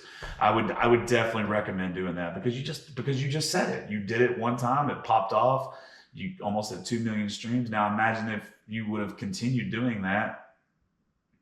You know, instead of, I think I looked you up earlier, like 13,000 monthly listeners, something like that. Yeah, I was at 50 at one point. I know you're not supposed to watch the numbers and everything, but for me, it was like that was what was amazing because I had 123, and that was a hard fought 123, and I was proud of it. Yeah. And then I had that video pop off, and I want to say it was like 51,000 monthly listeners in like 2 weeks. It went from 123 to 51,000, and I was like, this is fucking amazing. Yeah. And, you know, I had people like, what do they do? The reaction videos on there where their faces next to you and they just try to use your video for more. But it was cool, you know, people trying to cover the songs and it was so cool. And I don't know why. It was like, I tried to replicate it with a couple other songs after that. And they did okay, but nowhere, it never did big. And then they just kept dwindling and dwindling and dwindling. And then I just kind of got neglectful with it. And I also started putting more effort into like the Instagram reel thing rather than doing TikTok. And the Instagram reels, I've done pretty good. Do both. Just when you upload it to Instagram, upload it to TikTok. Yeah. I mean, you could do both. You don't have to. I do. I mean, all my stuff hits on all the platforms. I don't just do one thing for TikTok and one thing for whatever. I just do them on all of them. You know, just do the video and then put it up. Just put it up. You know, and you're not supposed to really pay attention to numbers because it will drive you fucking insane. That's why I stopped. I was getting so wrapped up in it. That's why I had to step back. But you don't have to stop doing what you're doing. Just stop paying attention to the numbers. Yeah. You know what I mean? That's what I try to do is I try to only check my numbers once a month. That's what I try to do. And I don't really go back and look at how many views something got. And I don't look at the metrics. I don't do none of that stuff. I just do the work. And wherever the shoe falls, the shoe falls. There's, because at the end of the day, you can freak out and you can watch those numbers, but what all that's going to make you do is start doing shit that's not you because you're chasing those numbers instead of chasing your art, which is at the end of the day. But also something you may want to look at too that might be something since one of your things is there's not enough outlets for real singer-songwriters to get out to the public. Maybe don't make it all about you. Maybe start doing a weekly artist spotlight on an artist that you like and talking about their songs or maybe it's talking about a song that you heard that changed your, you know what I mean? Like you can talk about those things. You can definitely say those things. You could talk about whatever. And then you're spotlighting somebody else. And guess what? That might open up a total another door for you that you don't, Yeah. I know it has for me. I mean, I know I have people's phone numbers in my phone right now that I only met because I did something on TikTok or Instagram that like showcased who they were or whatever. And so a lot of doors can open up from that too. You just got to look at it as another networking tool. Yeah. Just another networking tool. That's like my being down here in Texas, this whole thing was about networking. I obviously played a couple shows, but meeting people and forging new friendships. Yeah. And maybe hopefully getting new fans. But yeah, you're right. I should start looking at it more like a networking thing as just opposed to, because you get wrapped up, but like I said, I got wrapped up in like the numbers, and you're looking at like the majority of your views were like viewed for like 3 seconds, and then it just makes you like, why the fuck am I even doing this? You know what I mean? But then it does. You don't realize that there was 100 people that watched the whole thing and they really enjoyed it. But you don't get that information all the time. You know what I mean? You just get the basic numbers, the metrics. Yeah. And you're like. And also another thing that's cool is once you get to the point where you have a substantial amount of content saved, like don't delete your videos, store them somewhere, you can repeat those. You can go through. So if you have a week where you don't feel like doing it, you just go back and post something you posted 3 months ago. Yeah. Because the people that are going to see it aren't the same people. And you never know when that piece of content that you posted 3 months ago that didn't do anything, that now it hits their algorithm. You know what I mean? Yeah. So don't be afraid to reuse that stuff either. And listen, I'm talking like I'm an expert. I'm not an expert. Well, you definitely know a lot more about it than I do. I don't really. I just do shit until it like that's really my whole life. I just do shit and I figure it out. I don't. To me, it's about making sure that I'm keeping my mind occupied, learning new things, becoming a better person. That's what it's about for me. And I know that getting like what this has made me do is it made me get into more video editing things. And now I'm actually getting to the point now where I'm about to start booking people to come in and do acoustic videos, and I'm going to charge them a certain amount of money to do those videos for them. And it's just another income stream for me. And it's something I fought. I wouldn't do it. And then I started doing it, and now I'm going to have an income stream from it. You know what I mean? Yeah.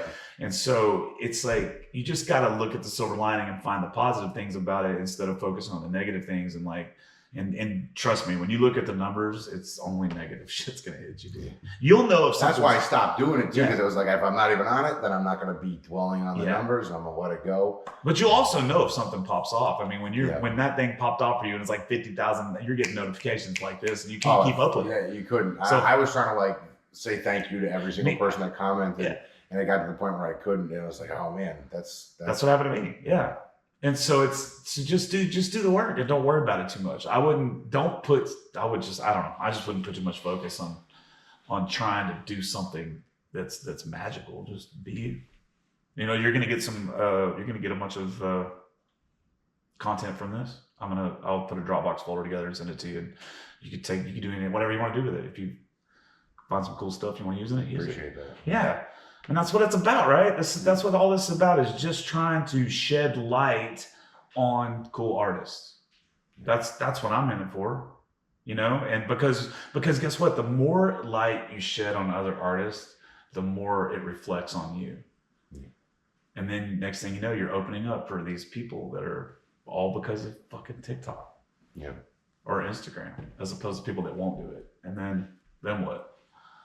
Then you're pissed off because so-and-so made it and you didn't. And you know what I mean? Yeah. And then you look at what they did and it's like, this is bullshit. You know? Well, because they went on there and did stupid videos of them with their car or some shit. Well, we bitch about it instead of being like, well, I should have done that. Yeah. You know what I mean? Yeah. It's a crazy, crazy world we live in right now with every aspect of everything. I mean, nothing is the same as what it was 5 years ago. Nothing. No. So why do we expect that the music industry is going to be the same as what it was 5 years ago or 10 years ago? It's not. Nothing's the same. Everything's different. That's true. And so you either adjust to it and be a part of it, or you get left behind.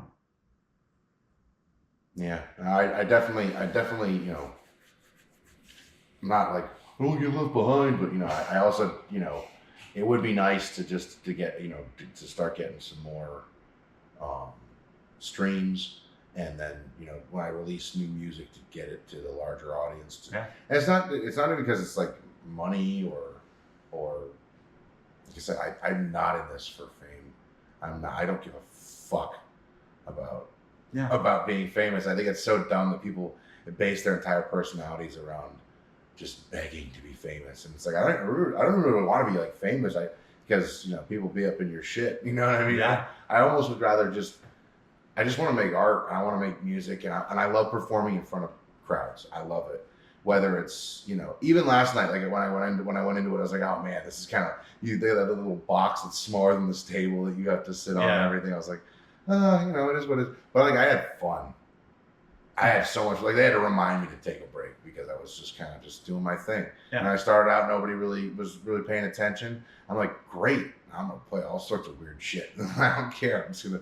And then, you know, I played an Alan Jackson song, and all of a sudden everybody's like, whoa, you know, they're all looking at it, like, what the, and then they're singing along, and so then I got some reaction from the crowd, and it was like a game to me. It was like, okay, what can I do to start getting their attention a little more? So I play something. Yeah. Okay, all right, they're not into that, and it's just, for me, it's just that live performance is so much fun trying to figure out crowd. I never have a set list. I never have and I just do whatever the fuck I want. Yeah, me too. Know? And I love playing that game of like, all right, what's gonna make these people? Because, you know, I'll go into a crowd, you know, and I'll play, you know, one of my songs, and then I'll play Johnny Cash. No, nothing. Okay. Then I'll play Tyler Childers. Okay, whatever. Then I'll play, like, you know, I'll go back and I'll play Willie Nelson. Boom. Everyone's like, whoa. I'm like, all right, I got your number now. I'm going to start kind of like tailoring. And I just start, you know, and I'll play stuff that's similar to it. And then I'll sneak in one of my songs. I'll get their attention. And it's like that whole game that you play with it. Even on bigger stages. Like if I'm with my band, I have a set list. Right. You know, it's you have to. For them, because they need that structure, you know, to follow our crazy brains. If I'm by myself, I don't care what size stage I'm on. I'm just going to fuck with you. I'm going to fuck with you. I'm going to find out what makes you guys, you know, excited, and what, you know, I play these little games with the crowd, and it's just, I find that so enjoyable. That's the best part about it. Unlock people, what people want to hear, and what they're, without all, you know, and also without, you know, somebody walk up to me like, hey, can you play Kane Brown? I'm like, fuck no. Yeah. Like, but I'll play you, you know, Merle Haggard, you know, like that. I'll play some James Brown. Yeah, right. But, you know, I just, that for me, that's like part of the biggest thing that makes me excited for music and playing live. I love writing songs, but there's something magical about playing for people live. And it's my happy place. I feel, and it's weird because it's like I am ADHD as a motherfucker. My brain, you ever like read like the Peanuts comics? Yeah. Pigpen, and he always had that jumble above his head. That's my brain, like 24/7 is that scribbled jumble. But it's like when I'm on stage, I don't have that at all. There's nothing else that's more important than what I'm doing in that moment. And it's the only thing, I mean, aside from maybe like playing when I'm with my kids, it's like that too. But there's nothing else that's more important than where I'm in that moment. Now, any other thing I'm doing in my life, I cannot control the fact that like I'm thinking about what I got a grocery store tomorrow. I'm thinking about, okay, I need to be making more content. Oh, I need to make sure I email this person back about this gig. I need to do this, I need to do that. Day job, this, that. And it's just like when I'm on the stage, it just, yeah. None of that matters right now. I'm in this moment. And I love that. For me, for my crazy ass brain, it's like, it's almost like a drug for me because it's like the one time I have the peace, you know? Yeah. And one option for you, just for content wise, maybe what you do is you invest in kind of a decent camera like this and you start recording your sets on your board or whatever, and then go back and watch it and see if there's any little snippets that you could pull out of your live show and put them on there. And that way you're killing two birds with one stone. You're not doing anything different. You're not trying to be somebody you're not. You're just being you on stage playing your show, and then you go back and you see if anything's cool and post it on there if you want to. I mean, that's an option too. There's so many different ways to do it. And I'm not saying that'll help. It may not help, but at least you're not, Yeah. At least you're not going out. Could be, yeah. And it would keep it more genuine to what I like to do. Yeah. No, that's definitely a good idea. Yeah, because I agree. I mean, that like being on stage in front of a crowd is my happy place. My issue is I came up through a different time. I've been playing live on stage since like 98, 97 or 98. Like I've been playing live on stage that long. I didn't start doing it full time for a living until 2006, but I played tons of shows before then. And and I recall a time when you would go out on a stage and you would start playing songs and the crowd they would just eat you up no matter what. You didn't have to be good.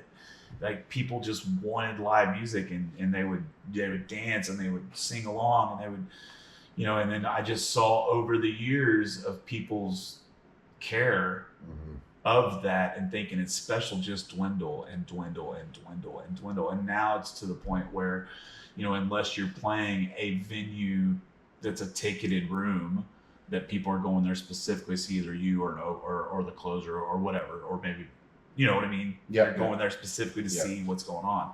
When you play just a normal spot, most of the people can give a shit less if you're there. And so it's very hard for me to figure that whole thing out, because I remember playing shows where in just a normal bar, like no cover charge, no nothing, there'll be 150 people in this place and I've just got them right here, dude. And now that's almost impossible to do unless you're, like I said, unless you're playing a legit live music venue. And so there's definitely people out there that still care about live music. Oh, definitely. And there's people that care about sad songs. There's people that care about lyrics. The problem is it's the minority now, not the majority. Yeah. And I'm from a time when it was the majority. And so it's very hard for me, as someone who's been doing this as long as I have, to wrap my head around that. You know what I mean? No, it makes sense. It's seeing the change happen in real time. Yeah. Versus me, I've been in it since, I haven't been in it as long. So it's like, it's a lot different for me. I will say where I'm from and the scene that I've been working on, the type of music that I play is, down here, country is like, there's so much country down here. Yeah. Up where I'm at, like even if you're just a bar singer, the majority of them are playing blues and rock and pop and not even pop country, just like top 40 radio stuff and 90s. And so when I started doing it, I became known as like the country gold guy. And I built my whole following on that, because before I even did original music, I was the guy that was like, oh, you want to go see somebody that plays Johnny Cash for like 3 hours? Yeah. And Waylon Jennings and that. And people were like, oh, fuck yeah, I want to go see that. And that was kind of how I cut my teeth. So it was cool. I built my local following, and then when it was time for me to put out a song, I had an audience to listen to it. And I'm so thankful to those people. And for everybody listening, if you're one of my fans from where I'm from, thank you so much. I love you so fucking much for helping me do what I want to do with my music. But you know, it's just building that foundation. It's just, you know, obviously I've been doing it as long as you, but for me, it's been a significant portion of my life. And, you know, to see people now come out and pay, you know, before they were coming to see me play in bars where there's no cover and it was just easy. And I'm playing super long shows for hours and hours and hours. And now I'm playing, you know, 90-minute sets and with an opener, and those same people are coming out and they're like following my story too, kind of. So they're so amped to be a part of it. I appreciate those people so much. Yeah. And those are, like you said, there are still people that want to go out and see live music. I got people, and I have, you know, people from all age ranges, but you know, I definitely have a lot of folks that are, you know, I don't want to say older folks, but they're, you know, my parents' age and even older than that have come out and they fucking consistently come out and see me play. And it's just, it is cool because like I do understand the decline in people going to see live music, but at least where I'm from and in my area, like I haven't seen that, at least for my stuff yet. And it's so fucking cool to have people who really do want like to see you succeed, and they don't just say it, they come out and show it. Yeah. You know, so. And there's definitely areas out there, you know, like when you get out of the cities here and you get in the rural areas and the smaller towns in here, and you definitely, I mean, but you know, those people were 15, 20 years behind those cities. Yeah. And so they still, you know, they're doing things that's the way it was 20 years ago in the city. And so it just is what it is. I mean, I don't really complain about it too much anymore because I've just come to the realization that it doesn't matter.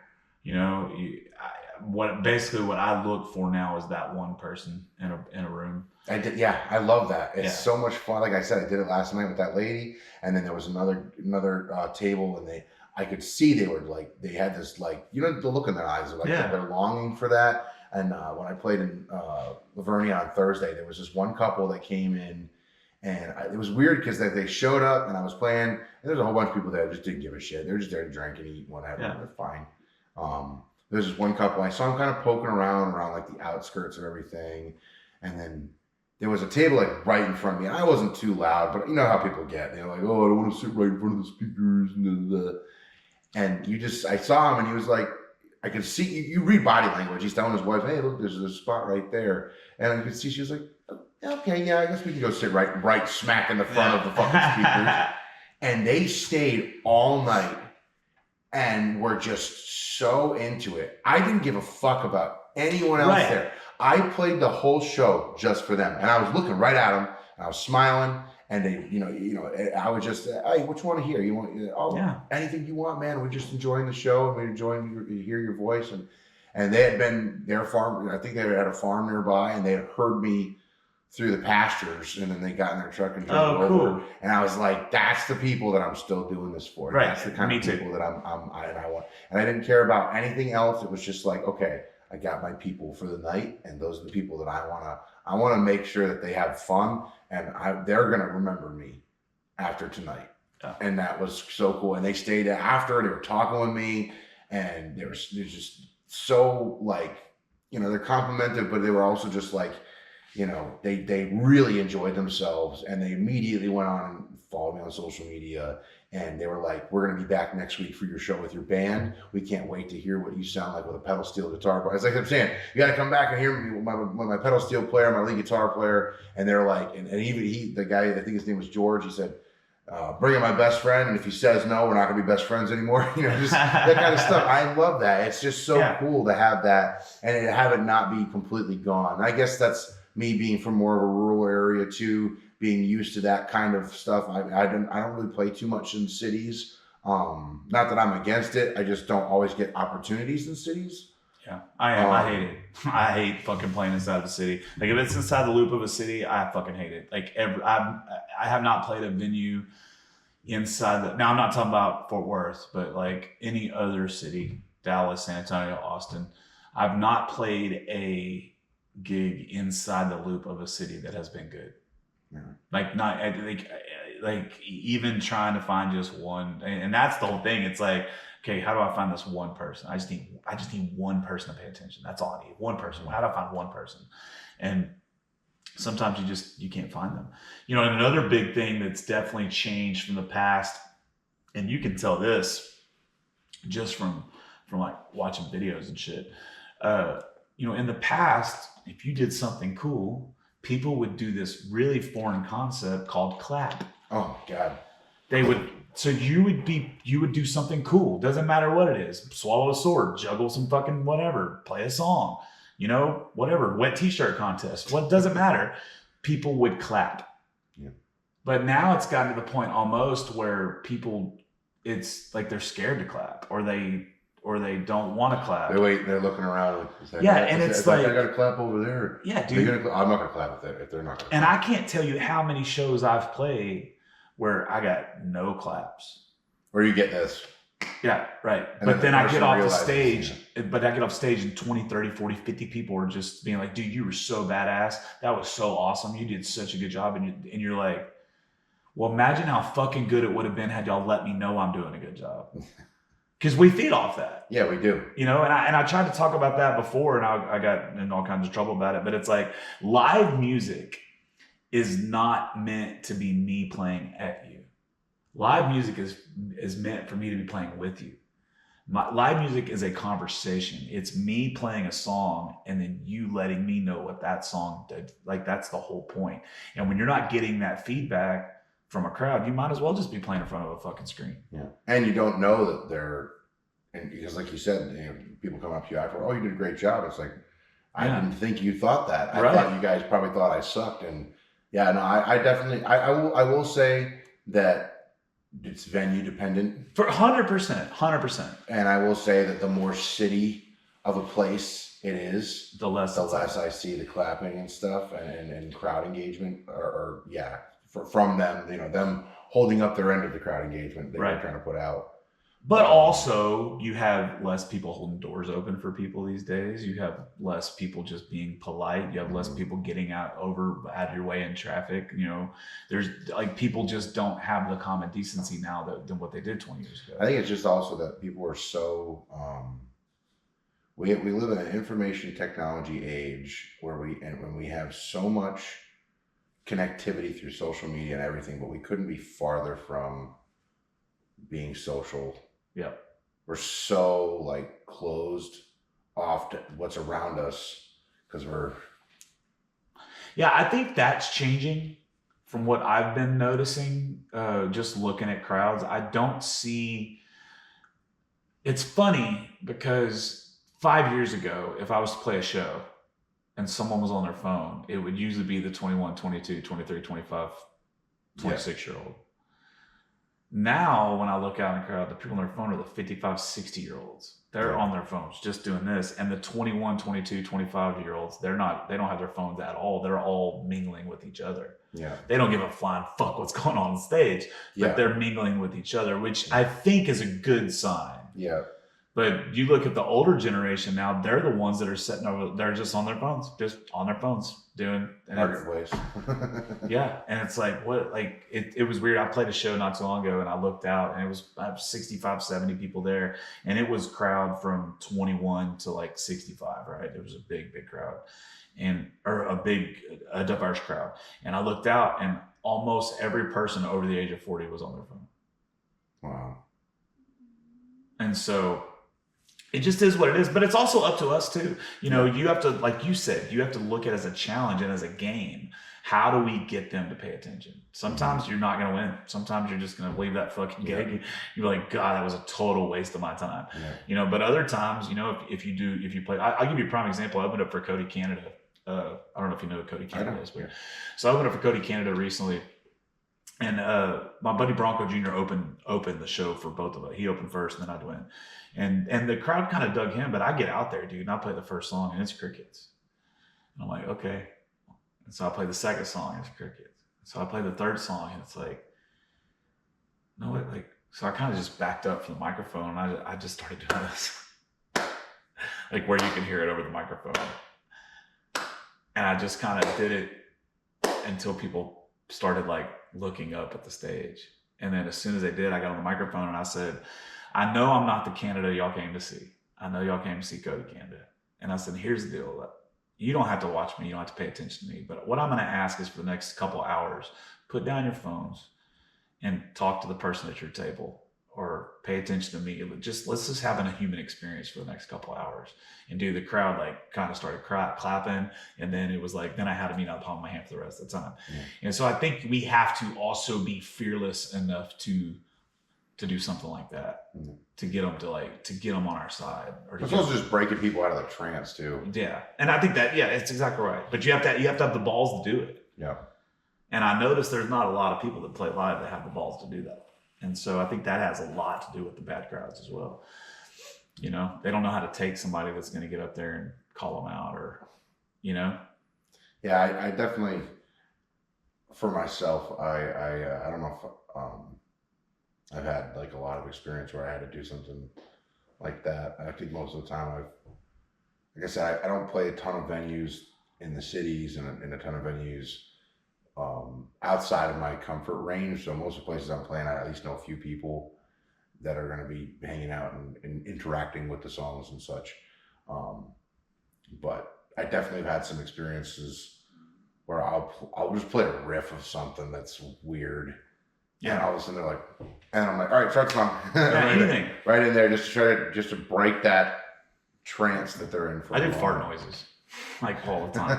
I don't know why, because I'm a 12-year-old in my brain, and I do fart noises all the time. But one of the things I'm known for is because I'm a guy that will play wagon wheel, like in a fucking heartbeat. But guess what? I'm gonna make fun of it the entire time I'm playing it. And so one of the things I'm really well known for in the area is that I change the lyrics. And people will tell me all the time, it's like, man, I was driving my car and I was listening to so-and-so song. I couldn't even sing the song the right way because I've heard you do it so many times. And that's a cool compliment to me, you know. You mentioned you listen to Slow It Down. I had been playing that song for a while before I recorded it, like out. And then to tie into what you just said about messing up the lyrics. So when we were in Nashville, Bill McDermott was like, he's like, I'm so sorry. Because he kept like chuckling when we were recording the song. I'm like, the fuck's this guy laughing at? He goes, I'm sorry, but like the opening line, he goes, he says, it's funny how I say I'm not addicted. He goes, all I can think of is that you're saying dickhead. And ever since that joke happened where we were all chuckling about it, now when I do it live, I have to make a conscious effort not to say dickhead. Dude, I have the same thing with I have a song called Peaks and Valleys. And it almost sounds like I'm saying pink tamales.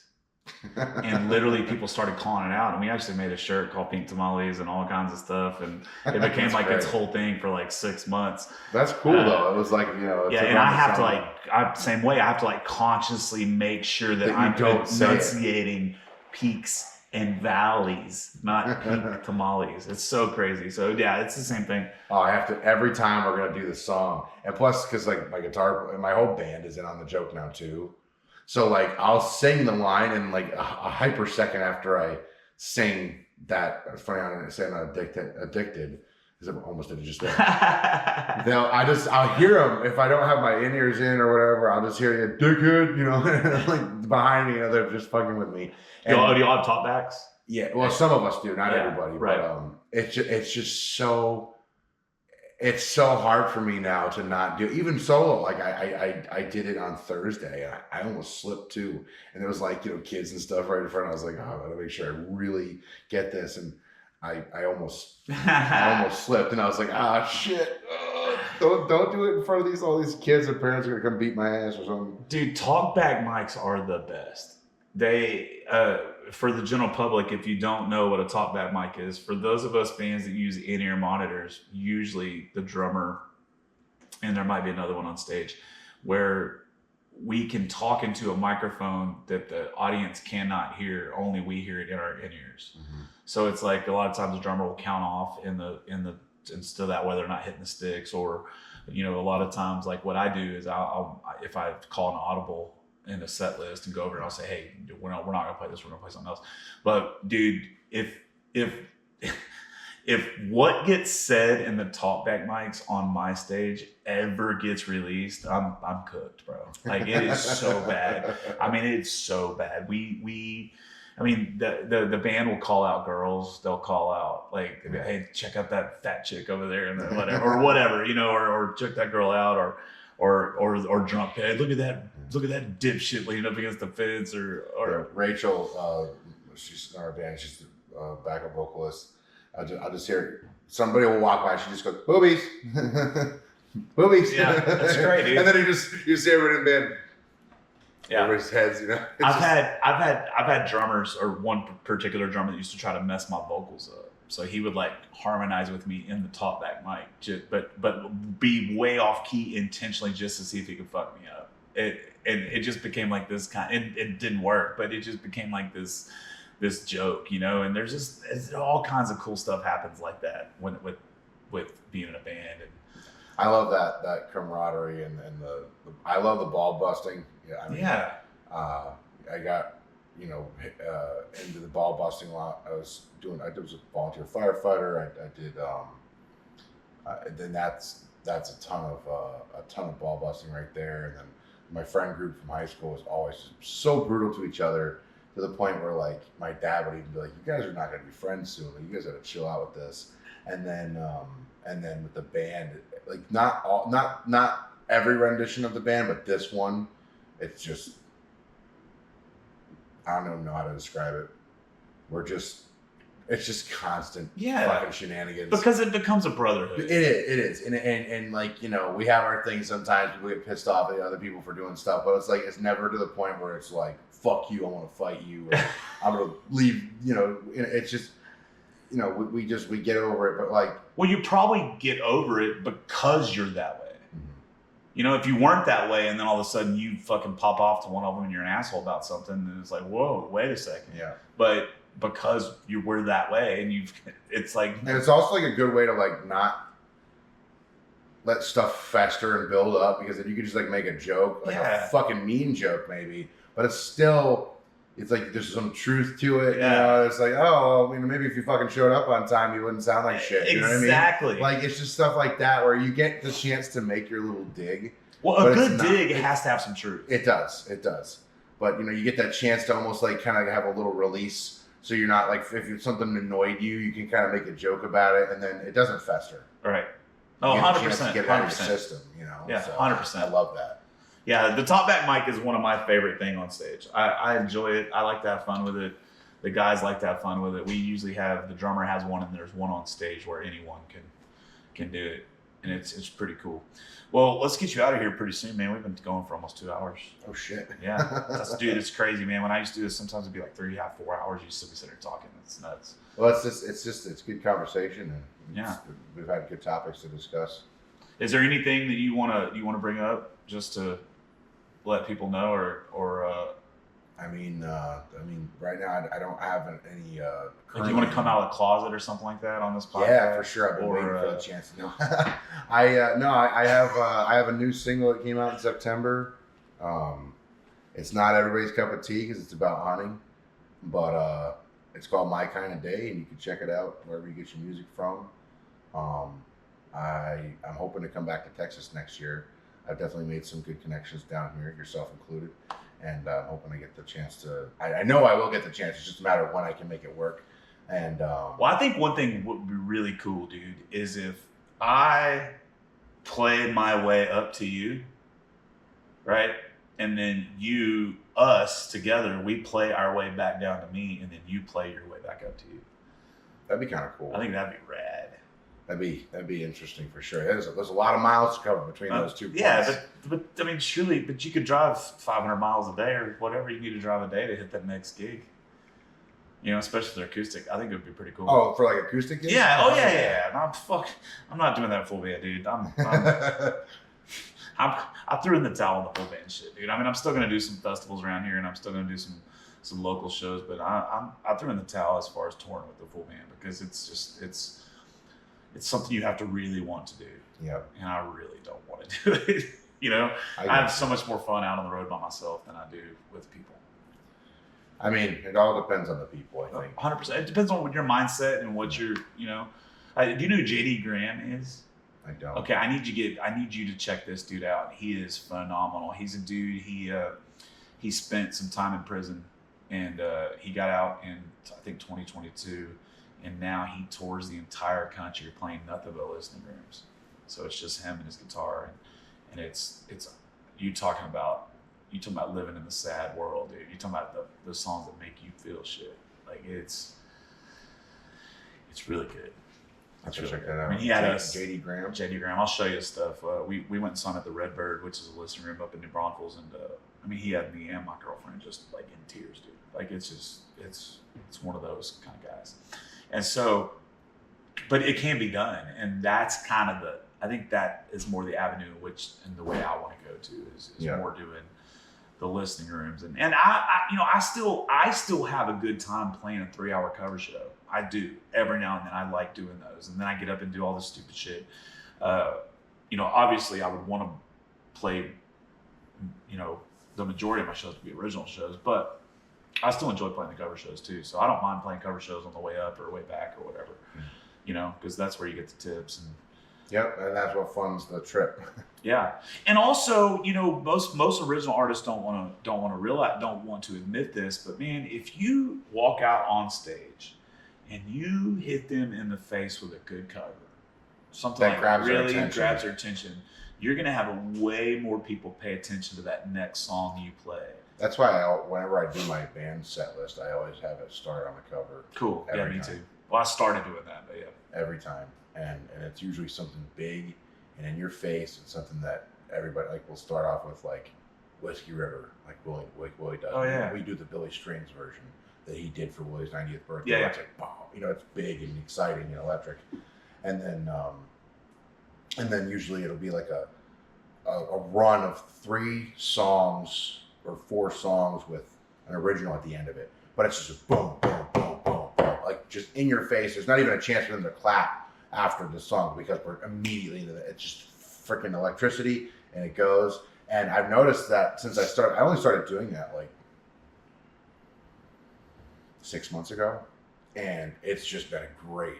It's been grabbing people's attention right off the bat, and they're just like, wow, these guys are freaking just nuts, or just right into the next song over and over and over again, right in the beginning. And then we'll slow things down and play some slower songs, or we'll have a run of like 2 songs at a time where we go straight into the next one.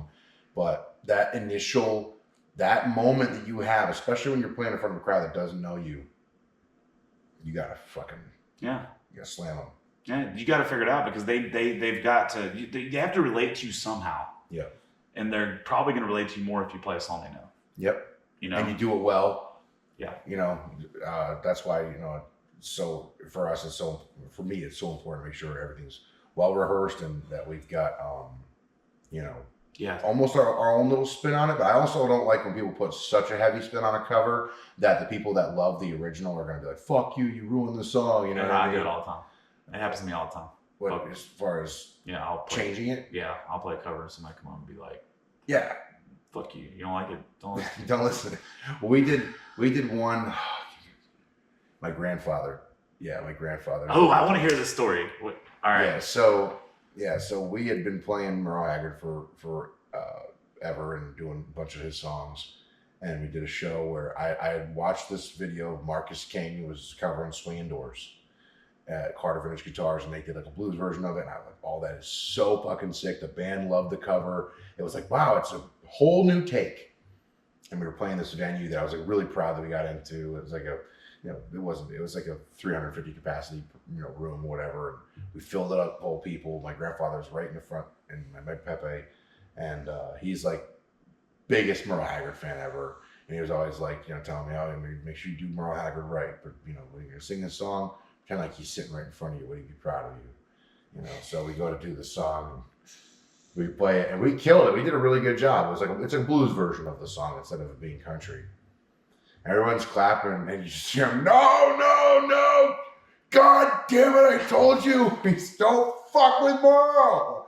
And he got up, and he grabbed my grandmother, and he stormed out, like kicked the double doors open, fucking stormed out. And he didn't talk to me for a few days. And then like, and I live next door to him too. So it's like, how do you not talk to him? He's like, I'd come outside. He'd like go inside, close the door. He's all mad at me. I love him so much. But please tell me you have a shirt that says "Don't fuck with Merle." we do. It's on my website. Hell yeah. NickBosse.com. No. But yeah, no, he finally I saw him outside. I was like, hey, he's like, you ready to apologize? I was like, you fucking asshole. Like, I love him so much. But that is like one of my favorite stories about him was he was like, everyone's like, yeah, you guys did so good. He's like, fuck you ruined it. That's so good, man. Golly, that's a great story, dude. Like that's one that I'll cut out and I'll get it to you because that's a great story and people need to hear that story, man. I had a similar issue or thing when I was a kid. You know, when you're kids and you're trying to figure out what sports teams you're gonna like and all that stuff, and that was when Joe Montana played quarterback for the San Francisco 49ers, and I was like a San Francisco 49ers fan, right? And so my grandmother, who is just one of the best women that I've ever known in my whole life, she would lay in her bed and watch sports. So like, I mean, I've watched hundreds of Astros games laying in her bed next to her watching Astros. They were playing the San Francisco 49ers and they scored a touchdown and I was like, yeah, because they're playing against the Oilers. Dude, my grandma was like, get the fuck out of my bedroom. Like literally get the fuck out of my house. And I'm like hearing this from my grandma, or like, I don't think I've ever heard her cuss before. She like kicked me out of her fucking house, dude. And I'm like, what? And I go outside, I'm crying or whatever, I don't remember really what happened after that, but I'll remember that day for the rest of my life, dude. So it's kind of like the similar thing, Oh, dude, old people are awesome. I love them so much. Me too, man. My Pepe is my best friend, and he's my biggest critic. We used to have band practice in my house before we had this rehearsal space, and he'd always come over like half in the bag, kind of stumble. He'd pound on we were in the basement. He'd pound on the basement door, the metal door there, and he'd pound until we wouldn't let him in. Open the door. Oh, about time you let me in. He'd sit in a chair, and we'd go to sing some song, and we were really like trying to get work done. You know what? Fuck this song. With his typical Maynard fashion. He go, I want to hear some fucking Stonewall Jackson. And we'd be like, all right, well, we'll play you Stonewall Jackson. We got to work. No, I don't think you heard me. This song fucking sucks. We were playing like one of my songs. He'd be like, this song sucks. So we break out. We play Don't Be Angry by Stonewall Jackson. And that was one of his favorites. We play it and he go, all right, you paid your dues. Now you can do your shit suit songs.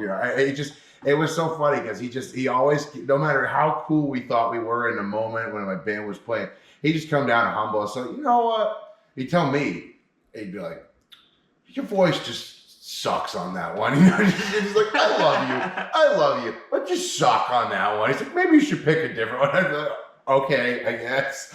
But it really did shape a lot of like what I do now. And then now, like he comes out and sees me, and I fuck him. I put him right in his place. He loves. His mom loved the song Stardust by Willie Nelson. I mean, his cover of it, obviously. And I played it for him recently, and he came up to me. He had tears in his eyes. He was like, "Oh, I saw my mom for a second." He was like, "That was so good." He's like, "I'm so fucking proud of you." And that just like, it's the most amazing. The toughest guy in my life has been my biggest critic telling me that, he just saw his mom in the song that I just played for him. Fuck, that does it for me. And again, even if it wasn't my grandfather, that would still make me feel that kind of way. Yeah, dude. 100%, man. So yeah, I mean, that's what we do it for. Mm-hmm. I mean, that's what you do it for is to connect with someone. And that, again, that's why it's so frustrating when you can't, because the reason you're doing this, like the reason I do it is because I'm trying to connect with somebody. Trying to connect with an audience member. I'm trying to connect with someone. Sometimes it's a staff member. Sometimes there's a staff member that I'm like, I have that all the time. Oh, I'm going to win that motherfucker over. Yep.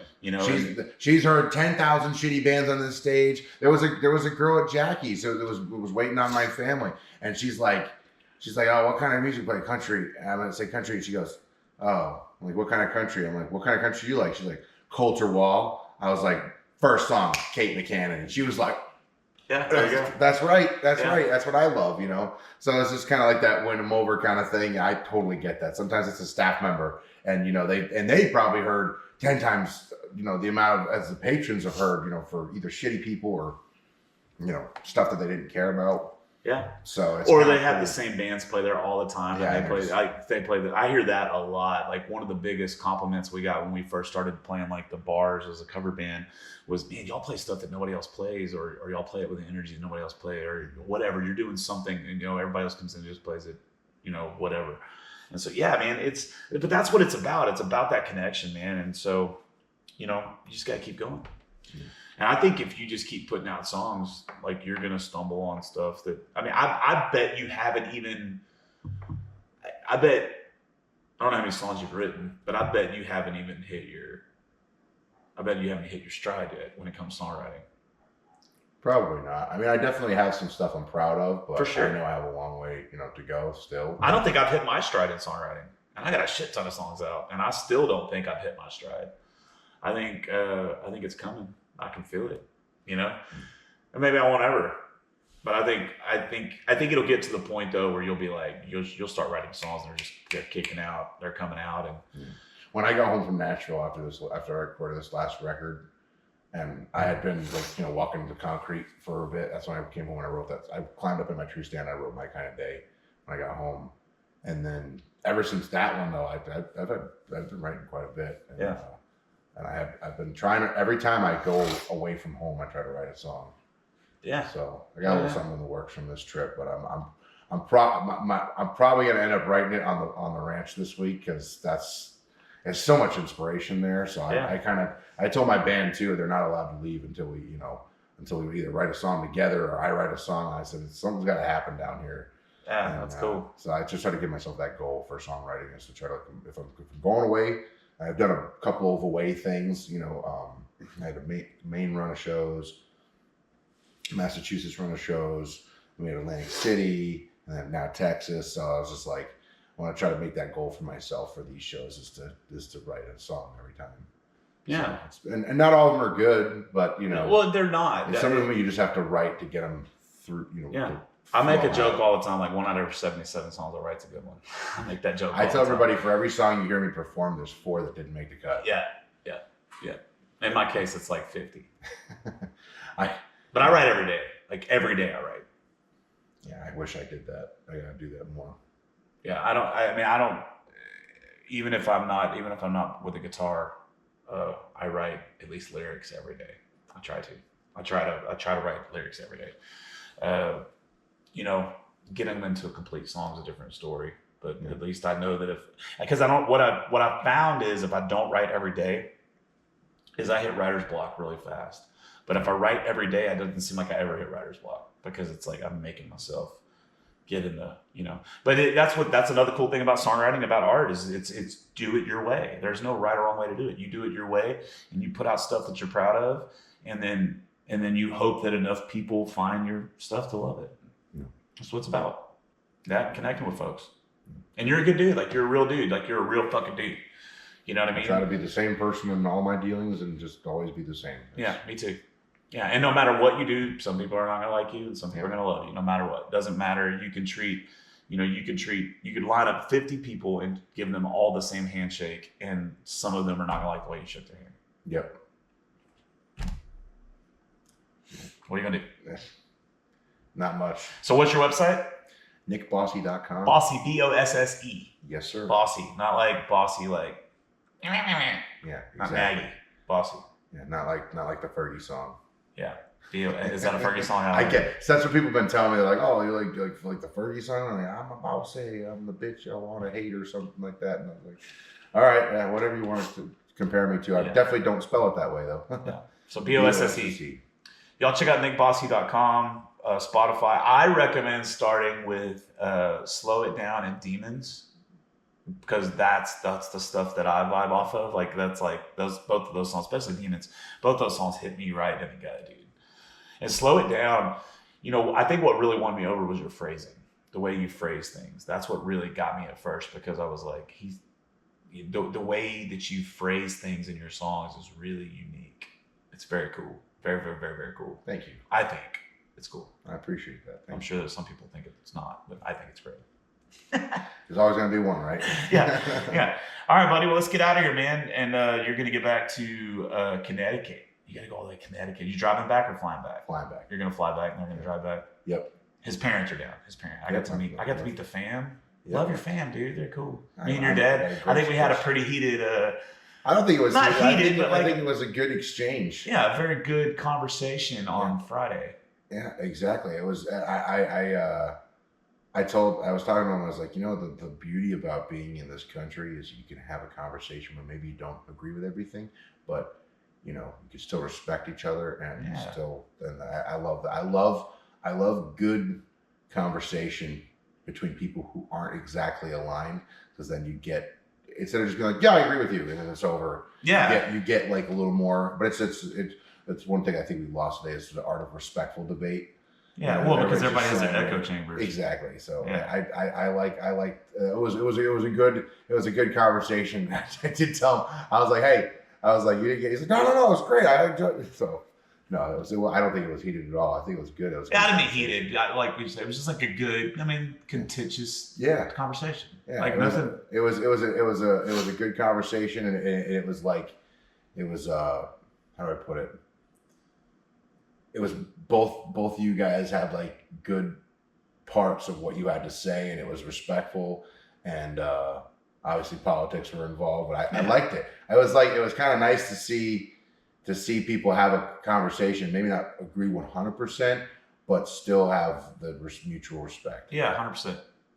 And that's the way it's got to be. And that's the way it should be. Yes. Yeah. Everybody who has a problem with me are people that can't do that. Yeah. Like, I'm not even kidding. That's who the people. It's flipping us off right now. We're talking shit. We're talking shit about you on the podcast. we were talking about our awesome conversation we had the other night. Good conversation. But I was like, you were raising your voice. I'm like, No, I didn't say that. Yeah, you know what? It's called passion, and that's what I said. Yeah, and I tell my girlfriend all of that. She's like, why are you raising your voice at me? I'm not raising my voice at you. I'm passionate about what we're talking about. Excited about it. Yeah, I'm excited. So, all right, brother. Well, let's get out of here, man. I don't know what time it is. Oh, it's only 11 o'clock. All right, bud. Well, thanks for coming on, man. Thanks for having me, brother. Absolutely. Let's get out of here.